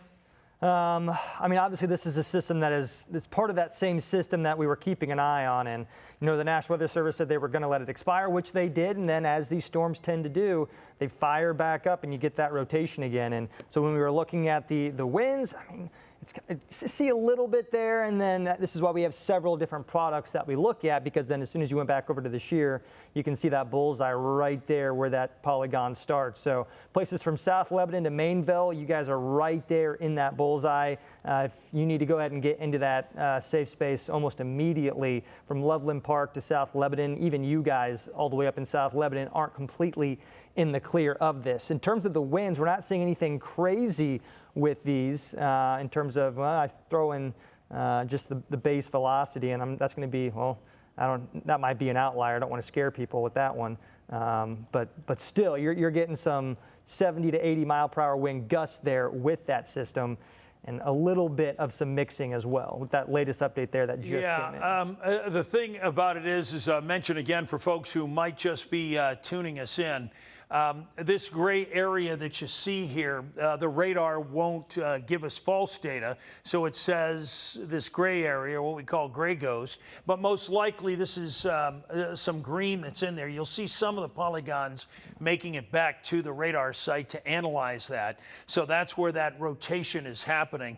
And if you look in through here, it does look like is that some green in there, Cam? Yeah, it's trying to mix. Trying to mix in there. So if that's the case, so you see where there would be storms going away from the radar, winds going away from the radar, winds going towards, so you can get that twist that's going on in the atmosphere. I did just tag the storm just based on the storm not just the base velocity, 69 miles per hour for winds in that area. So if it's not a tornado, it's a heck of a damaging wind gust coming through right now. And that's right over Landon is where that 69 mile per hour. So that'd be going toward Foster and Maineville pretty quickly. Well, there you go. Cam just tagged it. So there are some gusts in that, just what Jen was talking about, 60 and 70 miles an hour. And that's why you need to be in your tornado safe location, even though not necessarily we seeing violent twisting winds, but there are wind gusts with the rotation. And sometimes we call them DTWs, dangerous twisting winds. And that's what's going on with this storm that's happening right in that Landon area now, right about over 71 by Western Row or so, stretching back toward Maineville. This storm, of course, is moving off, we think, around 60 miles an hour. So it's going to start ripping across this area. Still not getting any skits from the computer, huh? Yeah, no skits, not a lot of lightning either associated with that. I mean, Lebanon is just being bombarded with lightning right now. Yeah. But where that tornado warning is, What about this storm here? This storm that's associated with that lightning. Let's give those folks an idea.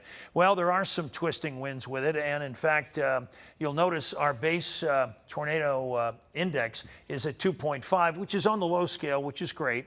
You'll notice the width of the twisting winds almost about 10 miles, so it's a very broad circulation. But the other side to this is the tops of the storm are very close to the surface, so that's not a good sign. We'll see what happens with that storm shortly.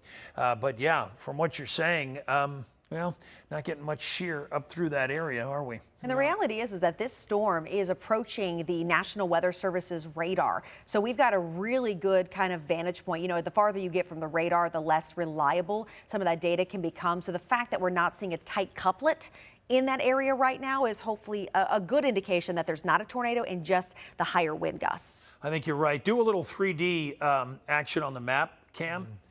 Right now, if you'll tip it into full 3D, so we're looking kind of right flat at it. The reality of what happens and what Jen's talking about, give me a little bit more sky there, flap, there you go. So we're talking about as the beam comes over here because of the curvature of the earth, the beam doesn't follow the curvature of the earth, it shoots into the sky too. So in other words, as it comes out, it does this. And as a result, the further you're away, and that's what Jen was talking about, that data becomes not as reliable. So the further away from the radar, that's a problem.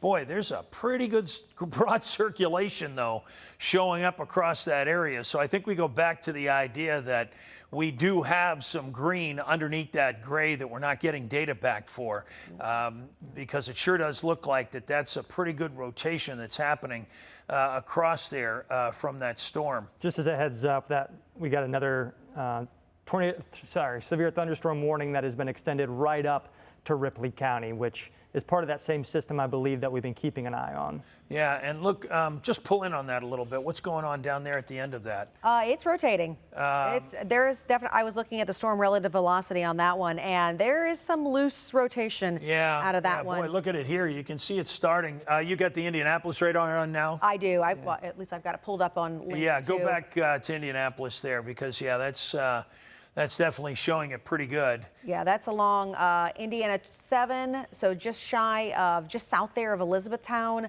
heading toward Westport, Jackson, but that would eventually head toward Holton, which I know you guys were talking about Holton earlier this morning with that other tornado warning that came through, the confirmed tornado warning. Yeah. Okay. So yeah, and it's as I mentioned earlier too. You're right. We were talking about Holton. Two folks lost their lives there back in 2012 with the major tornado outbreak that we had with 14 tornadoes. Well, we've had a number of warnings here. We'll see how many tornadoes actually touch ground as we get surveys from the National Weather Service, but that'll take probably a couple of days to do. And given it's Thursday, it might be into the weekend when we actually get some confirmation. But we do have an active tornado warning out right at the moment until 2:30. Is that right, Cam? Correct. Yeah, okay. Yep, thank you. And so as a result, you folks in and around that Warren County area, almost half of the county really, and just a little bit going into Clinton County, we're seeing some torrential rain. Boy, that is amazing that we're just getting an influx of lightning out of that storm up that way, given the core of the storm being down to the southwest. So as we look at this storm itself, the biggest factor again also is going to be torrential flooding probably across here that's happening on some roadways through this area. So and there you go. Cam, you want to give them the bad news? Yeah, and these are the rainfall rates. So pretty much all throughout the night/morning, we've been seeing anywhere from 7 to nearly 8 inches of rainfall per hour with these systems. And while it's not raining 8 inches in that hour as these systems move from west to east, these same areas continue to get hit over and over again, and that's why we're seeing these flash flood warnings. This is why we're seeing just massive amounts of rainfall, and this is the 6-hour total here in terms of how much rain some areas have seen.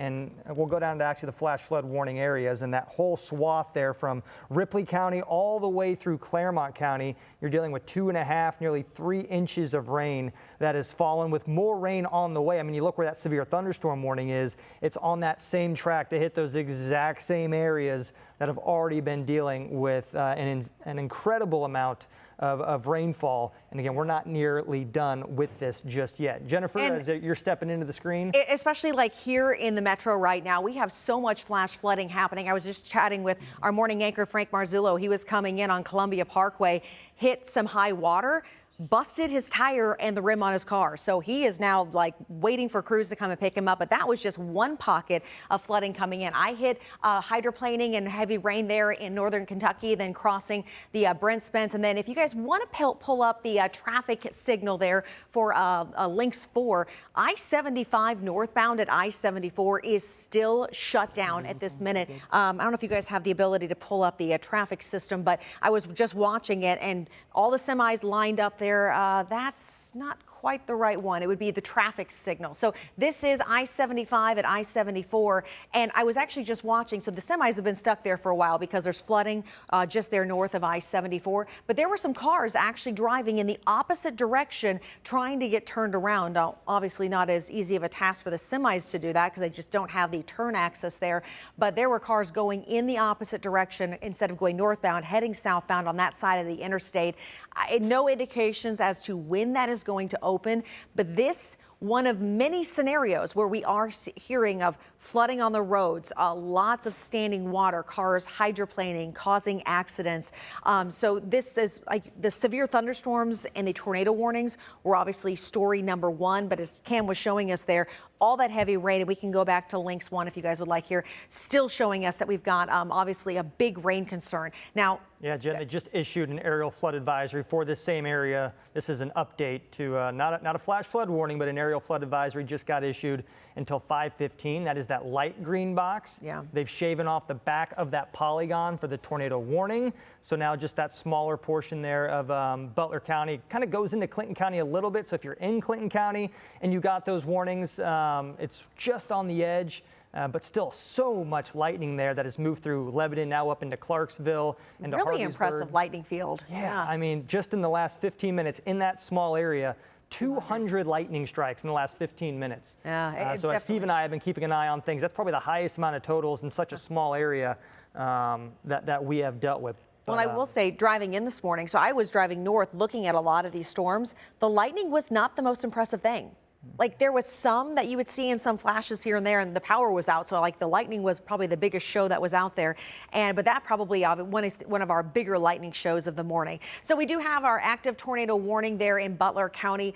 Basically, I'm sorry, that'd be Warren County, near Mainville, South Lebanon. As you can see, this product that Cameron has pulled up is the storm relative velocity as we're looking at it. No defined couplets. So that's where the reds and the greens actually sit right next to each other. We're not seeing anything overly defined at the moment. And I was even kind of scrubbing through like debris signatures and other elements on the radar. And it does look like there's nothing like overly strong at the moment. Can we check the shear product? Yep. See if the radar. That looks a little better. That's probably the best that we've seen there with that system in terms of what's going on right now. And that, again, right near Mainville, so kind of more on that western portion of where the warning is in effect right now. You can see some other minor shear signatures. There's the update. So when you start to get the red popping, and Cam, if you don't mind, let's zoom in a little bit closer to what's happening there just to the east of Mainville. So that's near County Road 23 east of Mainville. You've got Camargo there to the south, kind of near that rotation as well. You've got Rossburg, and then going over to Blackhawk, there's Rochester.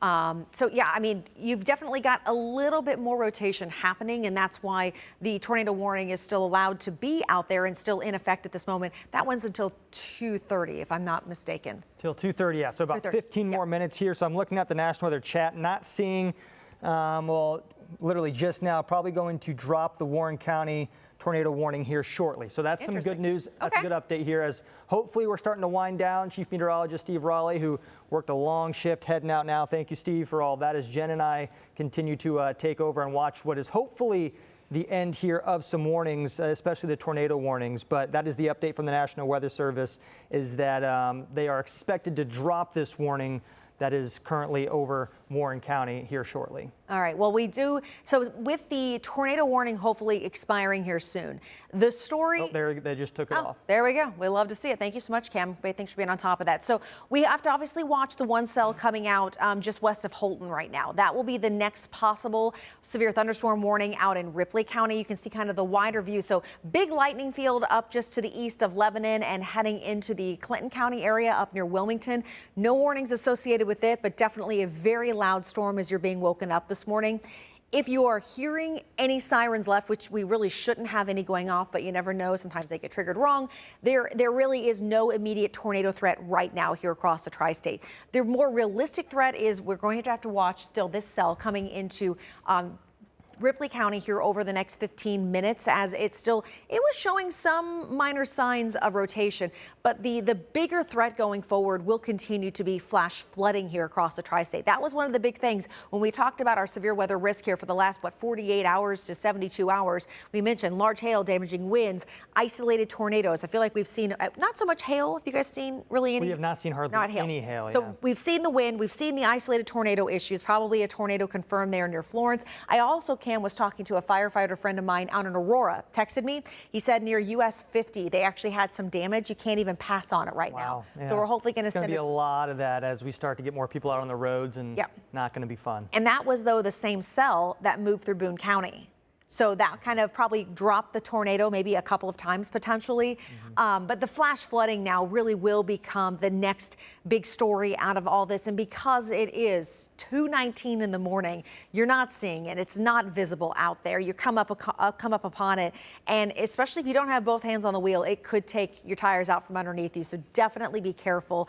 If you don't need to be on the roads right now, don't. Like that threat of flooding is real here in the tri-state. So here downtown, we're going to get yet another batch of heavy rain. Cam, if you wouldn't mind zooming in. So out on the west side, I mean, we had confirmations there of, rainfall already over the 2-inch mark in a very short window of time. Now that rain is going to come back in through Cheviot and Delhi. The rain rates very high coming out of Cleves right now and even out toward Aurora and Lawrenceburg. 6 inches an hour. That's torrential downpour. Like there's no other way to explain that than torrential downpour, very, very low visibility as some of that rain starts to come in. And that's what's then coming in on the city's west side, and it's going to come here downtown again. And when you've got a concrete jungle like Cincinnati, that rain can only go one place, and that's not absorbing into the ground because there is some earthy surfaces here downtown, but it is more concrete than anything. So when you look at already 3 inches of estimated rainfall here in downtown Cincinnati, knowing that we've got another burst of rain, if we flip it back over to the 9 first warning live Doppler radar and that heavier rain coming in from the west side of town, there you see it. So I would not be surprised if we continue to hear of more flash flooding reports here in the downtown Cincinnati area. Our flash flood warning is going to be in effect for quite some time. I would not be surprised if they extend it, given the fact that we have yet another downpour coming in. I'm looking at the traffic camera. Ooh, they may have opened a lane. If we can take links 4 for our production crews in the back, and I'll get out of the way here. We've got some movement a little bit out there on I-75 northbound at I-74, where earlier, I mean, it was an all-stop. So that's at least good to see, Cameron. Yeah, definitely good to see. One last little update for you guys. We'll just wrap things up as, again, no active severe warnings going on right now. We'll keep an eye on that system out there in Jennings County. If that continues to move on in, obviously a severe thunderstorm warning gets issued, we'll obviously hop back on. But going forward, we'll keep a close eye on the flash flooding. Good Morning Tri-State will start in about 2 hours. And if any of these storms do kind of flare back up and cause a warning, obviously we will make sure to keep you updated with those.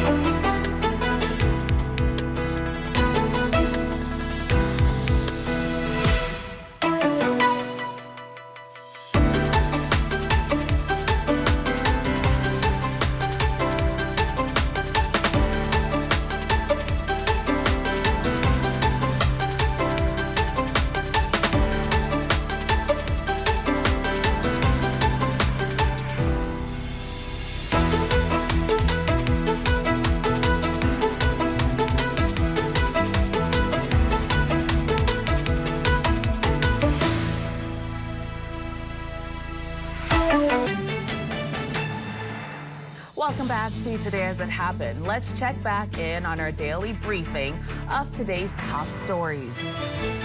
This is a pro-family initiative that will help millions of Americans harness the strength of our economy to lift up the next generation, and they'll really be getting a big jump on life.